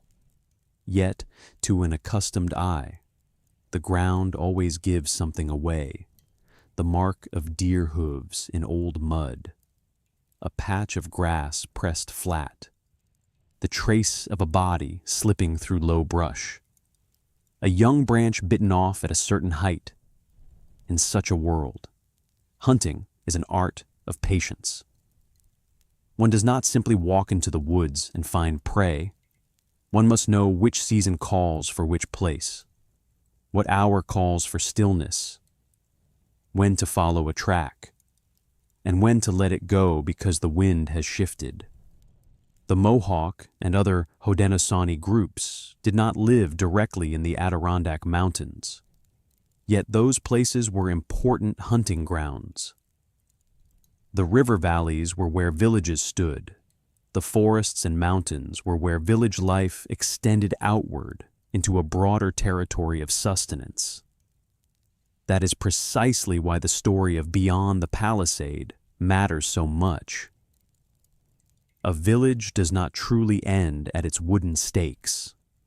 It stretches outward along trails few strangers know, along shorelines where canoes can land, into forests that offer something different with each season: fish in one season, meat in another, berries, mushrooms, or maple sap in early spring. That is also why, when the cold season draws near, the rhythm of village life changes more dramatically than outsiders might imagine.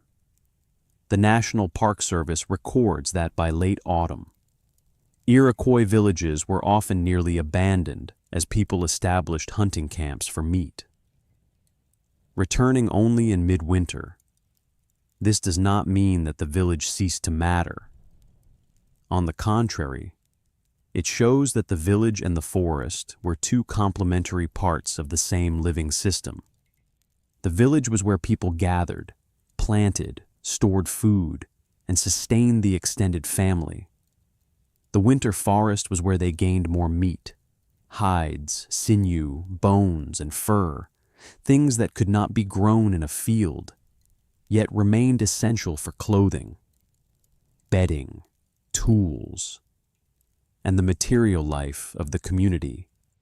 Imagine a later morning in the year, when the cold mist lies thicker than it does now, when most of the work in the fields is finished, and many people have left the village for a hunting camp. That space would surely feel very different. No longer the dense rhythm of nearly every household rising together in the village. Instead, small groups of people carrying the things they need, moving deep into familiar woods, in the hunting camp. Life becomes more stripped down, but no less refined. The fires are smaller there. Human tracks are fewer. Attention to the wind, to sound, to the paths of animals becomes much sharper. A deer brought down is not only meat for a few days, its hide becomes clothing, shoes, blankets, its sinew becomes thread, its bones and antlers become tools like awls and scrapers. In a world without excess, no part of the animal is trivial. But even outside the main hunting season, life beyond the Palisade never ceases.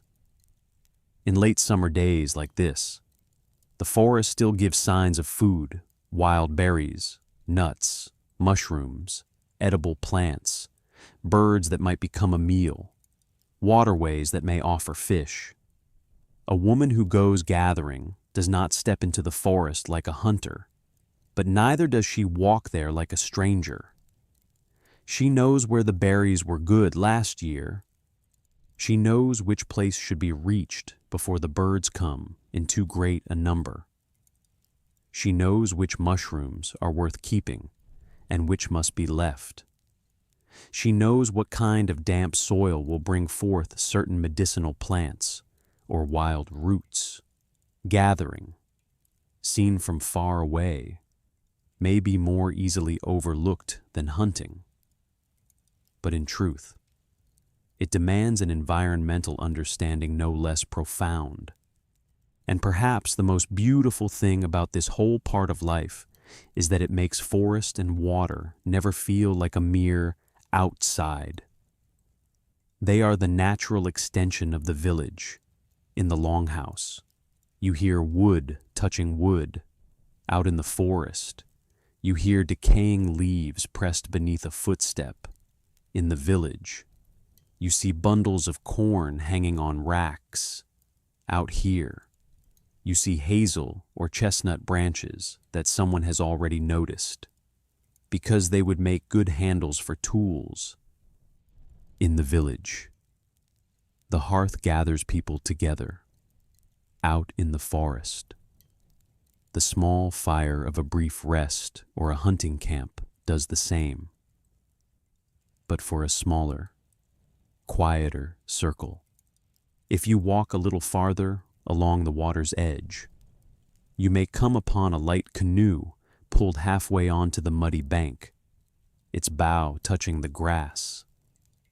That image alone is enough to understand that going beyond the Palisade does not only mean walking into the forest. Water is a road as well. Water joins hunting grounds, fishing places, stretches of land where one can land a canoe, and branching routes into other parts of the territory, in a land of so many rivers and lakes. A canoe was not an object of display. It was a second pair of legs for human beings. And from there, the world around the village grows much wider. You stand in an open space looking out across the water, then turn your head back and may still catch, faint in the distance beyond the trees, the line of the village stakes. And that distance makes you suddenly realize something important. What happens beyond the Palisade is not in opposition to life within the village. They nourish one another, without fish and meat. The village diet would be poorer, without wild berries, nuts, mushrooms, and medicinal plants.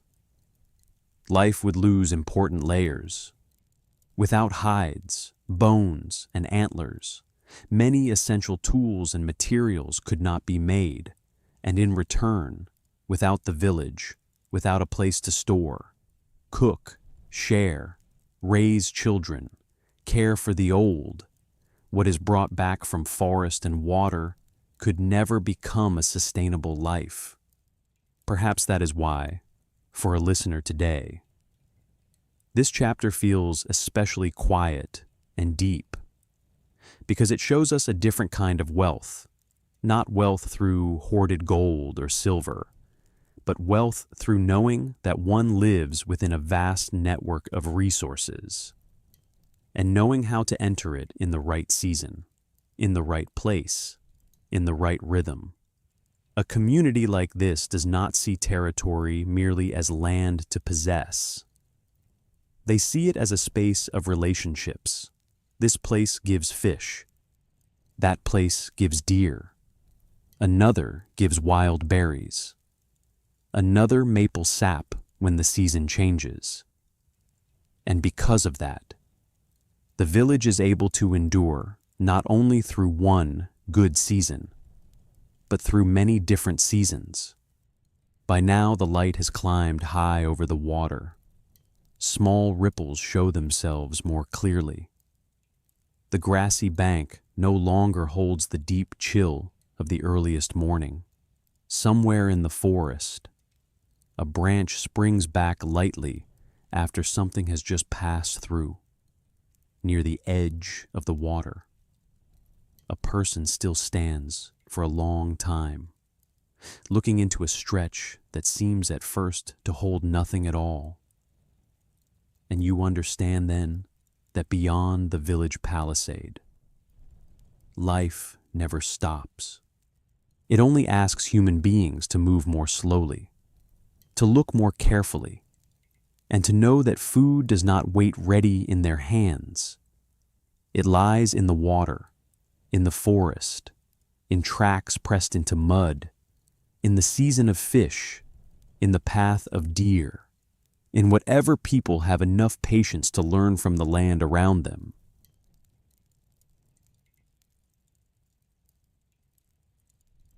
If you remain in this village long enough, sooner or later you will probably begin to ask yourself a very natural question. Who makes the decisions here? Who has a voice when something important happens? Who is listened to when disagreement arises? Who preserves the order of communal life? Who speaks the final word when one path must be chosen over many others? And the first thing this village will force you to understand, if you truly look closely, is that power here does not appear in the familiar form found in so many popular historical narratives. You will not easily find a simple image of one man standing in the center of the village, giving orders to everyone else. Nor will you understand Haudenosaunee life around the year 1600 if you continue to carry the very modern assumption that power must be contained within a single title, a separate house, or the loudest voice.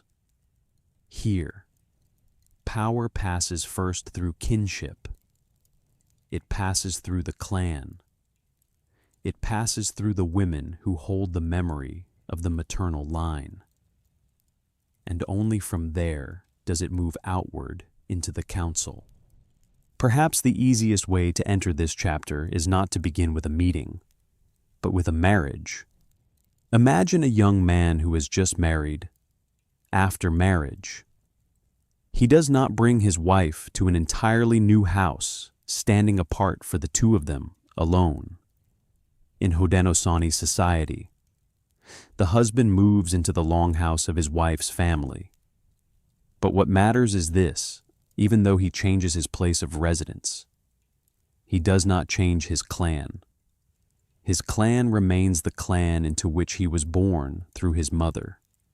His children, in time, will belong to their mother's clan, that is, the clan of his wife. and he himself still keeps his responsibilities toward his mother's family, especially toward his sisters and their children. In other words, marriage does not erase the old web of kinship. It weaves a new web into the life that was already there. It is there that you begin to see the true structure of the village. A clan is not merely a family name in the narrow sense. It is the extended family. The Smithsonian clearly explains that Haudenosaunee clans are matrilineal, meaning they are passed through the mother's line. Children belong to the mother's clan. And before deep contact with Europeans, many generations of the same clan could live together within a longhouse. The clans are named after animals or birds, and those who belong to the same clan, even when living in different communities, are still regarded as kin. So when a person travels to another Haudenosaunee village, they may be received by those of the same clan not as a stranger, but as family. That changes entirely the way you understand society within this village, because this place is not organized first around separate individuals, but around enduring networks of relationship that already exist from the moment a child is born. A person does not grow up as an isolated name. That person grows up within their clan, within the duties, the care, the memory, and the honor of a group of relatives far larger than the modern nuclear family. Britannica also emphasizes that the clan played a deeply stabilizing role in communal life. The clan cared for the most vulnerable members, such as orphans, elderly people who had lost children, widows, or widowers with young children, in a world where illness, war, accident, and childbirth could overturn a person's fate at any moment. The clan was the deepest safety net a human being had. And if the clan is the foundation, then at the center of that foundation stands the clan mother. This is one of the most important things that must be spoken clearly, because so many common ways of telling the story of indigenous North America have blurred the role of women until it almost disappears. But in Haudenosaunee society, the clan mother is not a marginal figure, nor one who is merely symbolic. She stands at the head of the clan. According to the Smithsonian, the clan mother is responsible for making major decisions affecting the clan, giving names to members of the clan, helping to ensure that the members of the clan are cared for, and most importantly, nominating the male leader of the clan, the man called the Haudenosaunee, in earlier times. The clan mother was often the oldest woman in the clan. Later, the position came to be associated more closely with cultural wisdom and devotion to the community. If you want to picture the power of the clan mother in everyday life, perhaps you should not think of a throne. Think instead of a woman who knows each person in her network of kin with great clarity. She knows who is in need of help. She knows how each child is growing. She knows which name belongs to whom, and which names carry special responsibility. She knows which young man truly has the character to one day represent the clan, and which does not. That power is not showy. It does not need to stand in the center of the village and introduce itself. Yet it soaks into every important decision of the community, because it arises from long observation, from memory, from the responsibility to nurture, and from the trust of the clan itself. And who is the Haudenosaunee? The Smithsonian explains that Haudenosaunee may be understood as caretaker of the peace. He is the male leader nominated by the clan mother after many years of observing a man's character as he grows. This position is not salaried work. There is no public-style election campaign, and traditionally it is held for life. Most important of all, a Haudenosaunee must act for the good of the community. If he no longer serves his nation or his clan well, the clan mothers have the authority to remove him from that position. This makes power here appear according to a very different logic. A man may become the more public voice in the council, but his authority is not something he simply seizes for himself. It comes from being raised up by the clan, and more specifically, from the nomination and oversight of the women who stand at the head of the clan. Britannica further notes that when a leader dies, the women of his clan decide the successor from within that same clan, if approved by the other chiefs. The successor is then raised up in a condolence ceremony and receives the continuing name of his predecessor. That means power here is tied not only to office, but to the lineage of names, to memory, and to the continuity of the clan. If we return to the Mohawk village around the year 1600 through which we have been walking, what you would likely feel is that power at the village level does not lie in any single point. It is distributed across relationships. Inside the Longhouse, there is the clan mother, the elders, the people who preserve memory and care for others. When representation is needed, or when common concerns must be discussed, men may be raised up as Haudenosaunee, and when matters grow beyond the scope of a single house or a single village, they move into the broader structure of the Haudenosaunee Confederacy. That is why, if someone were to ask, who is the leader of this village? The truest answer would probably be not just one person. It is a system of responsibilities woven into one another. To understand this more deeply, remember a familiar Haudenosaunee expression, people of the Longhouse. The New York State Museum explains that for the Haudenosaunee, the Longhouse is not only the physical home in which many families live together, it is also the symbol of their confederacy itself. Around the year 1600, that confederacy consisted of 5 original nations: the Mohawk, Oneida, Onondaga, Cayuga, and Seneca.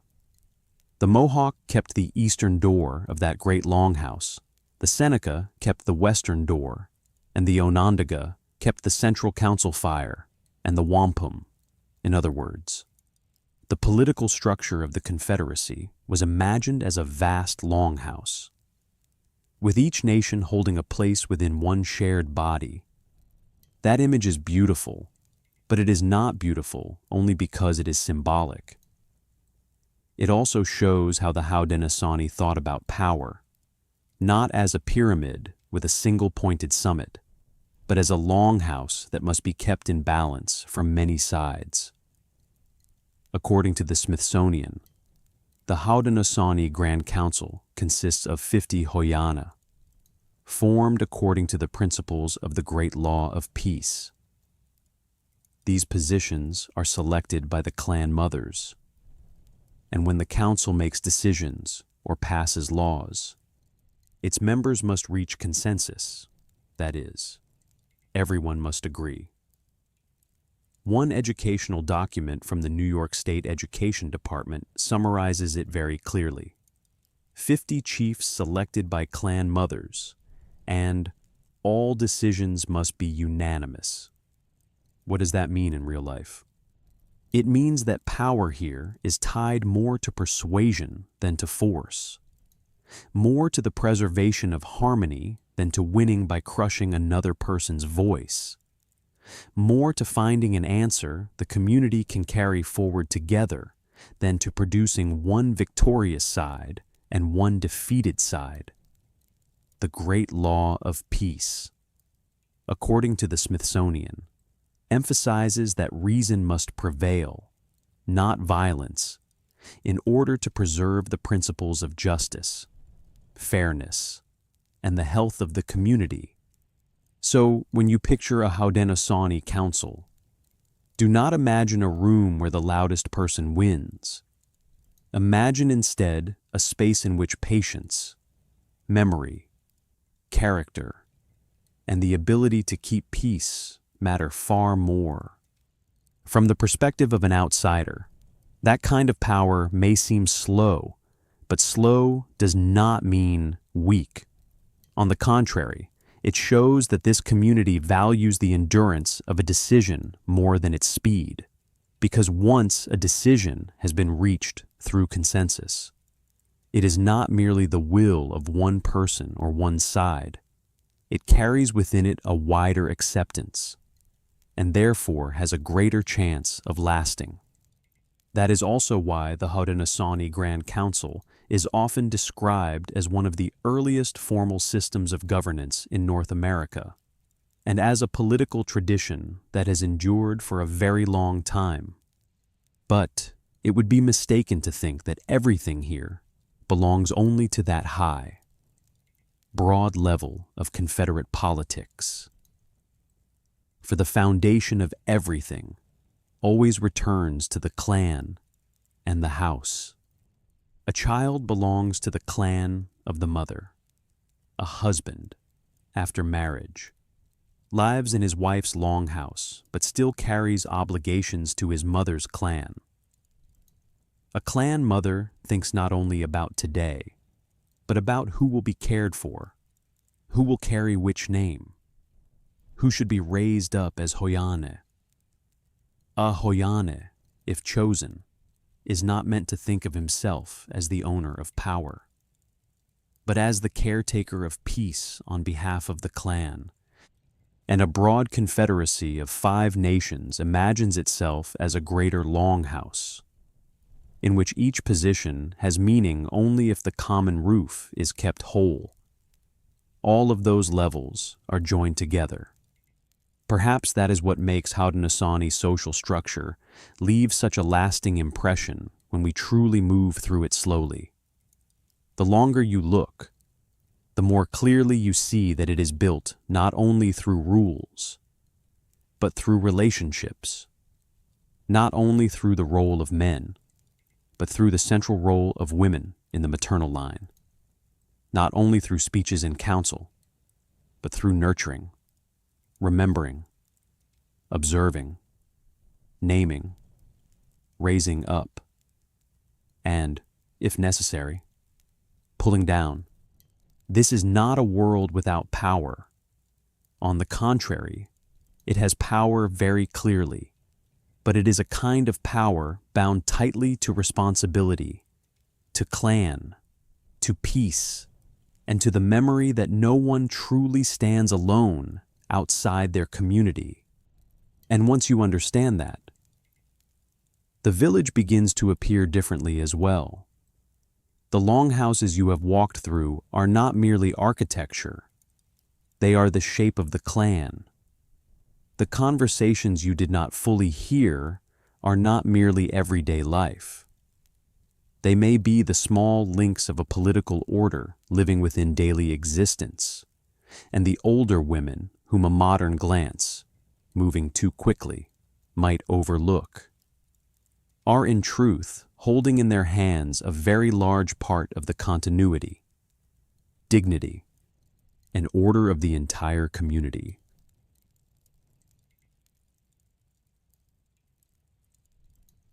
If you want to understand what a Haudenosaunee village around the year 1600 truly felt like in life, perhaps the best way is not simply to look at the adults tending the fire, planting corn, or gathering to discuss the affairs of the community. You have to look at the children, because it is there, in the way a child is carried, named, watched over, given small tasks, allowed to play, and made to listen to stories, that you begin to see how a community passes itself from one generation to the next in the Haudenosaunee world. Children belonged to their mother's clan. That meant that from the time they were very small, they grew up not as isolated individuals, but within a wide network of kin, within a crowded longhouse, and within a communal order that had existed before they were born. Imagine a morning inside the longhouse, when smoke still lingers beneath the roof and the fire has just been tended again. In one corner near the hearth, a small child is still too young to do anything of consequence. And yet the child is already in the middle of the work. The child sees the way an adult tilts a pot, the way wood is fed into the fire, the way belongings are stored high above the ground to keep them dry, the way one person steps aside for another in the narrow passage. In a house like this, childhood is not separated into a completely isolated world of its own. Children grow up in the midst of real life, amid the smell of smoke, the sound of footsteps, the touch of a wooden spoon against a pot, the short, quiet exchanges of adults as the day begins. Learning, then, begins very early, and it happens through the eyes, through the ears, through the repetition of what is witnessed day after day. That does not mean childhood here is made only of responsibility. The New York State Museum makes it very clear that Haudenosaunee life was not all work. Play and amusement were also an important part of village life 400 years ago. Children had time to role play and time simply to enjoy themselves. Yet even here, the way this society understood growing up becomes visible. Many children's games were miniature versions of adult life. They did not play in an empty space without meaning. They played by rehearsing the roles they themselves would one day carry.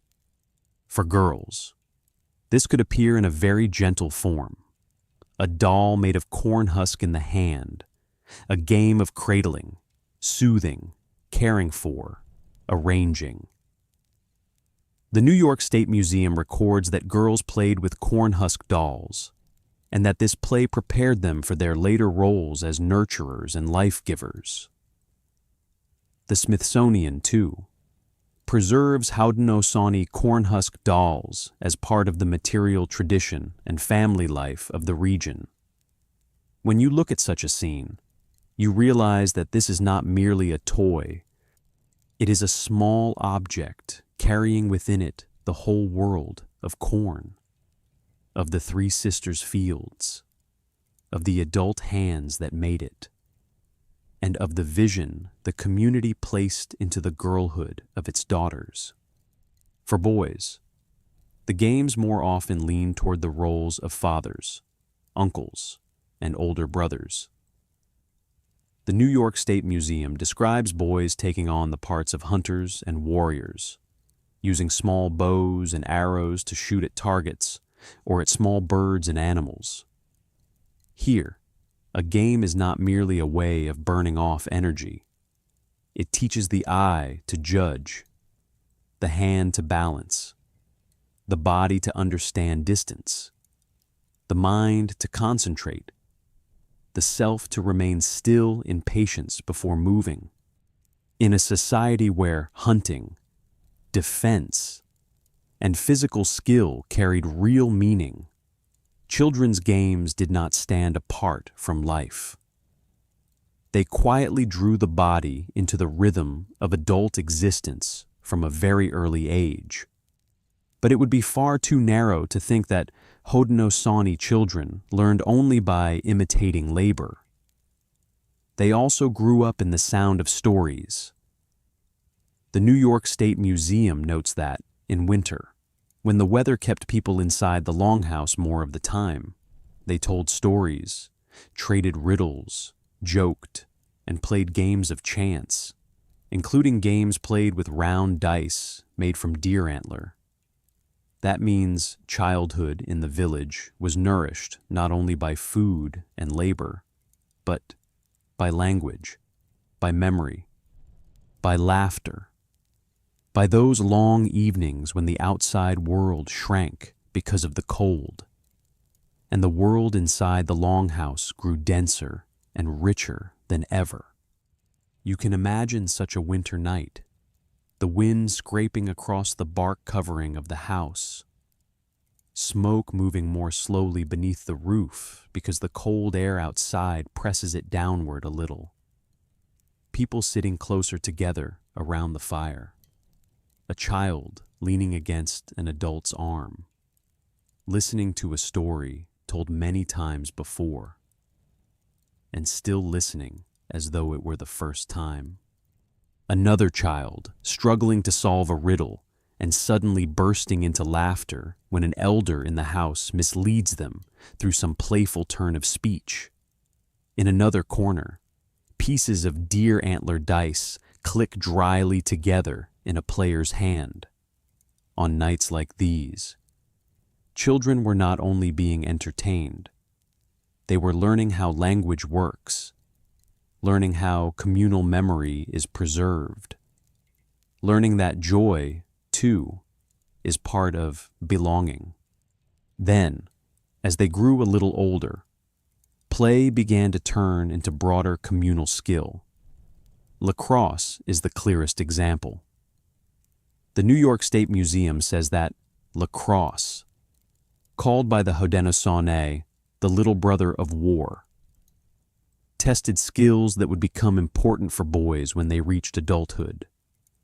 But the Smithsonian shows something far deeper in the game, in the Haudenosaunee world.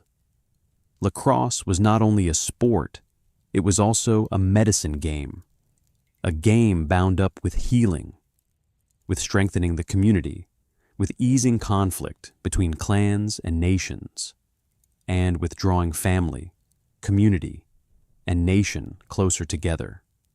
So when a child watched older boys or men playing lacrosse, or began to grow familiar with his first stick, he was not merely stepping into a game, he was stepping into a very important part of Haudenosaunee social and spiritual life.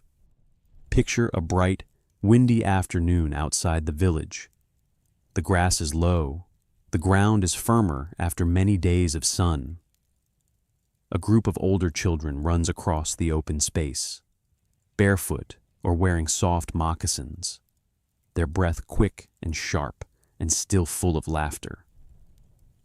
One boy grips a stick that still feels slightly stiff because it is new to his hand. Another, more accustomed now, shifts the weight of his body more quickly, knowing when to rush forward and when to hold back. In the distance, adults may be watching while doing other work, but still paying attention. And in that scene, you can see something very clearly. Maturity does not arrive in one sudden day. It comes through hundreds of games like these, through muscles growing stronger, through breathing growing deeper, through a child learning how to become a useful part of the community without anyone ever needing to announce that moment aloud. Then winter comes, and the ground changes the rules of play. That is when Snowsnake appears. The Smithsonian describes Snowsnake as a winter sport played by men's teams and boys in Haudenosaunee communities. They throw long wooden rods down a track packed into the snow, and whichever team throws farther wins, in a 2024 article. The Smithsonian further emphasized that this is a game of strength and skill, demanding both power and precision. The image becomes very beautiful when placed inside childhood. A boy standing at the edge of a snow track that has been carefully smoothed flat. His hands bitterly cold, but his eyes bright. Watching the snow snake glide forward like some small living creature cutting through the white. That game did not merely make winter feel less heavy. It transformed winter itself into a place where children learned endurance, learned concentration, learned the rhythm of the male community they would one day fully enter. But whether it was cornhusk dolls, little bows, winter riddles, lacrosse, or snow snake, the common thread is this: Haudenosaunee children did not grow up by being kept apart from the community until one day they were finally allowed to join it. They grew up in the very heart of it. Play was the bridge between childhood and adult roles. Storytelling was the bridge between memory and the present. Watching adults was the bridge between not yet knowing and coming to know. Even joy itself had a social depth. The Smithsonian describes games as an important part of Haudenosaunee life because they taught physical strength, health, teamwork, and created opportunities for communities to interact with one another. That is also why childhood here has a quality both soft and strong. Soft, because there is always someone around, a mother, an aunt, a grandmother, older siblings, uncles, elders of the same clan, hands ready to remind a child to sit a little farther from the fire, or to call that child closer when night falls. Strong, because that child knows from very early on where they belong. They belong to this Longhouse, this clan, these stories, these games, this winter, this field. They are not a child standing alone before the world. They are part of a larger trunk, growing in their own way, yet never separated from their roots. Perhaps that is what makes this chapter the gentlest in the entire journey. Because when we look at children, we no longer see only how a village exists in the present. We see how it makes a promise to the future, in the laughter beside a corn husk doll, in a small arrow missing its mark and then being picked up to try again. In the winter story, a child has heard until it lives by heart, in a snow snake sliding far across the snow. The whole community is doing something very quiet and yet very great, handing itself onward into smaller hands.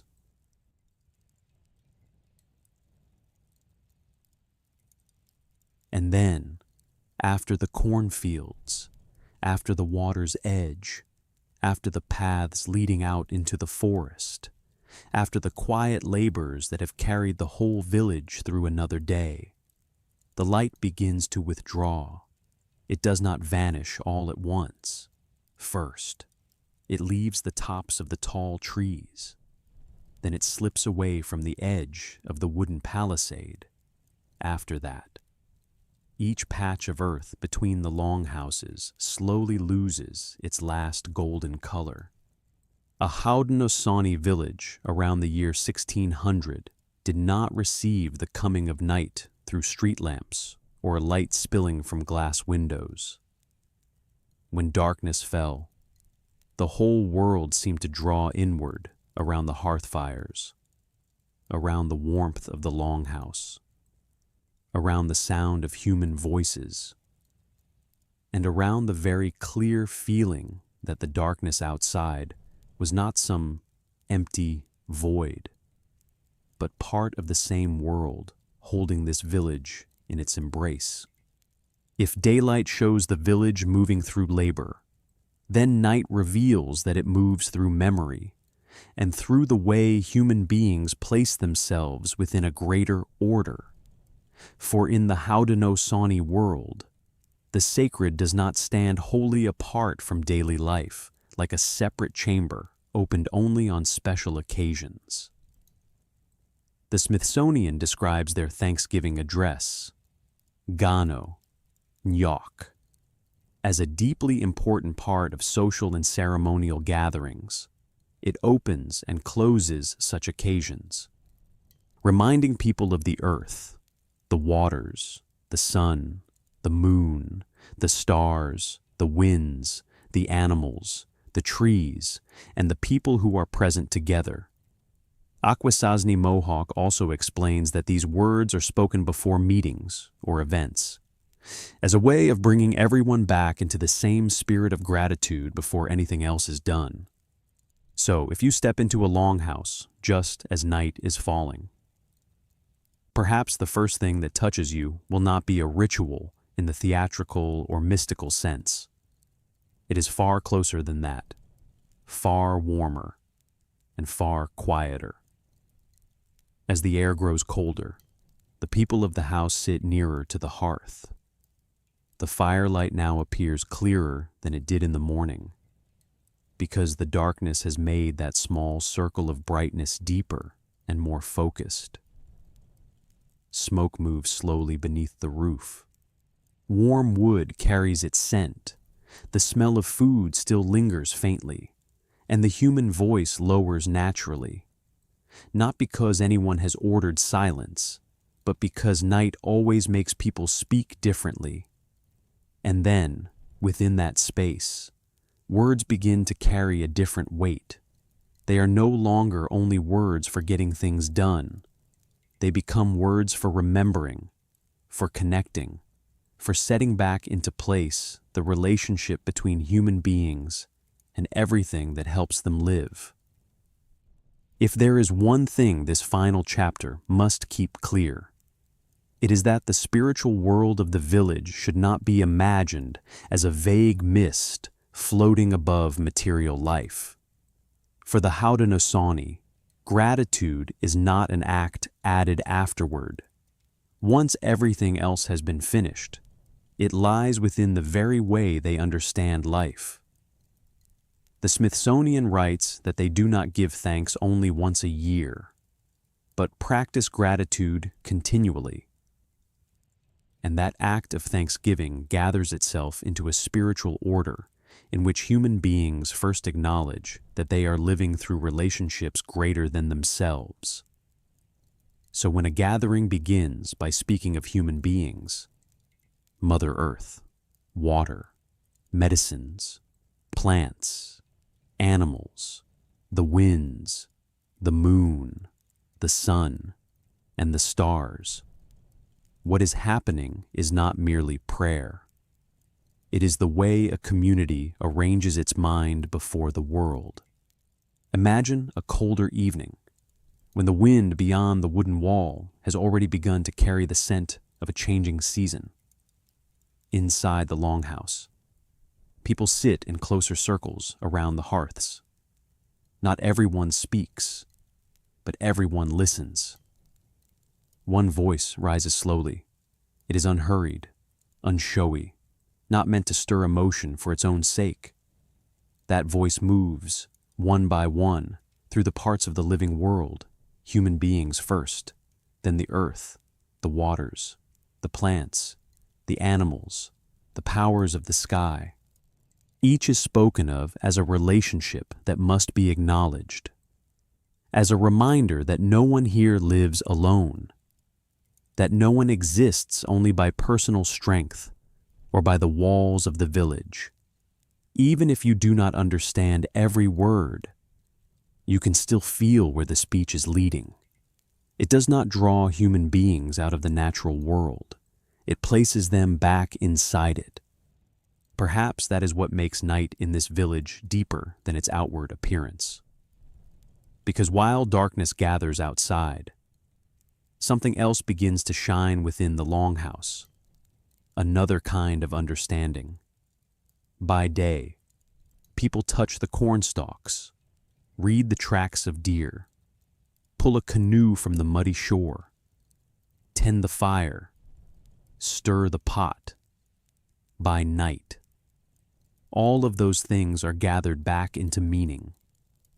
Water is not only where fish are taken, it is an indispensable part of life. The earth is not only where the three sisters are planted, it is Mother Earth, the ground beneath every step. The wind is not merely what chills the body or dries the fields. It is a presence passing through the village every day. This way of thinking is not decoration added to language. It is the deep structure of Haudenosaunee life, as the Smithsonian presents it through the Thanksgiving address. In the cold season, when weather keeps people inside the Longhouse for longer stretches of time, storytelling, riddles, and shared amusement become a very natural part of life. That may sound like a small thing, but in truth, it opens a very large door into the spiritual world of the village. Because storytelling is not simply a way to pass the time. It is where memory travels from the mouths of elders into the ears of children. It is where a community explains to itself who it is, what is worth remembering, what is worth avoiding, and what in this world must be met with reverence, not merely curiosity. When night falls, the fire does not only warm the body, it also lights the storyteller's face and gives their voice a place to remain in the memory of those who are listening. You can picture the scene very clearly. Outside, darkness has swallowed the open ground between the houses. The wooden palisade is now nothing more than a dense, shadowy shape in the night. But inside the longhouse, a child is still awake, leaning against the shoulder of an adult. An elder sits closer to the fire, their voice slow and steady. A faint ripple of laughter rises when a riddle is posed. A longer silence follows when the story reaches something important. Young faces are watching the storyteller now instead of the flames. And in those moments, you can almost see the whole community passing itself onward. Not only practical knowledge, but a rhythm of feeling, a rhythm of respect, a rhythm of thinking about human beings and the world. That is also the moment when you begin to understand that the spiritual world here does not always have to appear through distant, untouchable things. It can live in the simple fact that the whole village knows how to pause and give thanks. It can live in the fact that words opening a gathering do not leap straight into practical business, but first place human beings back into relationship with the earth, the waters, the medicinal plants, the food plants, the insects, the animals, and the powers of the sky. The Smithsonian describes the Thanksgiving address as a reminder for people to value and acknowledge all things. In other words, this is not only ritual, it is a way of making sure the community never forgets its place. If you widen your gaze beyond a single night, you will see that the whole year of the village is also anchored by ceremonial cycles. The Smithsonian lists the major Haudenosaunee ceremonies of the year as midwinter: maple, thunder, strawberry, green corn, and harvest. Merely by looking at the names, you can already see what lies at the center, not abstract dates on a calendar, but the maple sap beginning to run, the ripening strawberries, the tender corn, the harvest, the first thunder of the season, the opening of the new year in midwinter. The way the community marks time is therefore not separate from land, plants, weather, and food. A year does not simply pass. It is felt as a sequence of moments in which the world changes and human beings respond with remembrance, gratitude, and gathering. Pause for just one example. Green corn.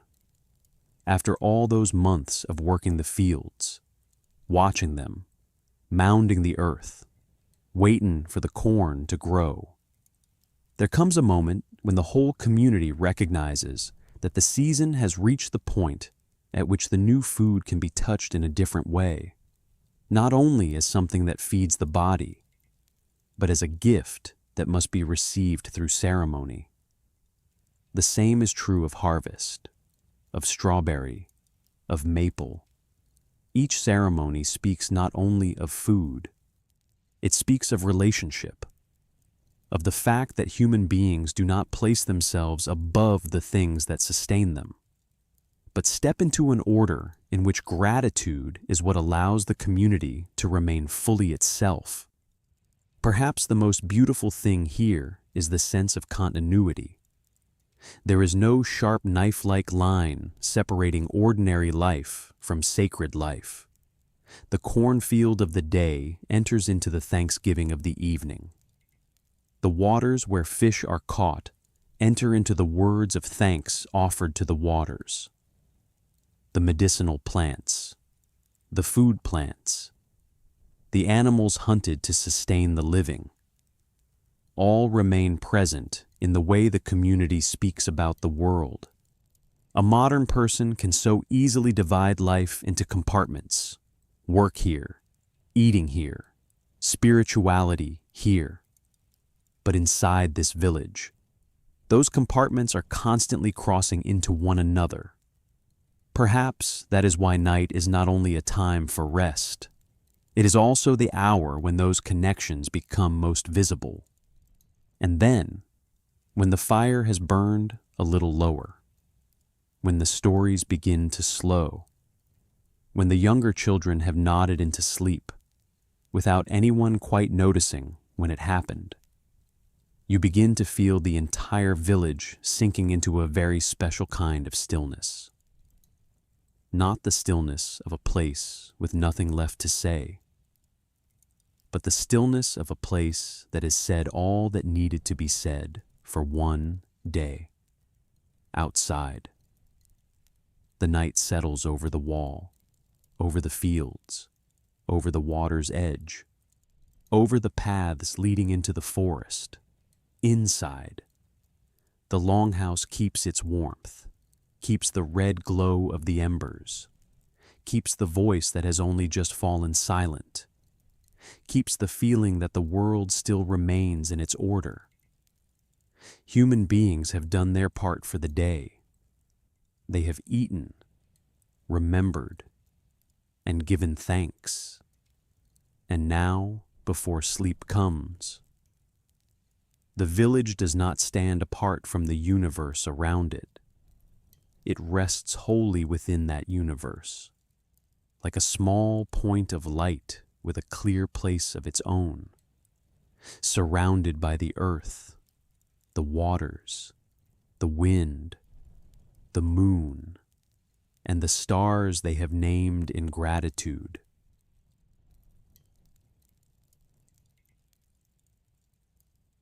And now, as our journey through that village is slowly fading behind us, perhaps you can already feel it. Tonight, we passed through the village gate in the first light of day, stepped inside the Longhouse where warmth, food, work, and the memory of many generations lived together beneath a single roof.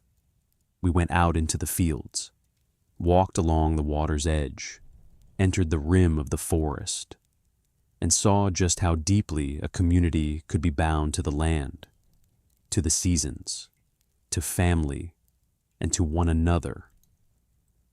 And perhaps what lingers longest is not only the image of that village itself, but the feeling of a world in which daily life was never ordinary, because even the smallest act was bound to responsibility, to gratitude, and to a greater order of nature. If you are still here with me in these final moments, leave a small greeting in the comments.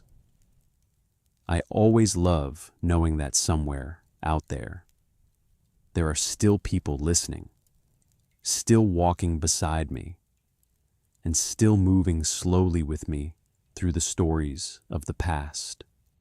And if you love gentle journeys like this, stories of history, mythology, ancient civilizations, and worlds that once existed very truly beneath this sky, then do not forget to subscribe, so you will not miss the stories to come.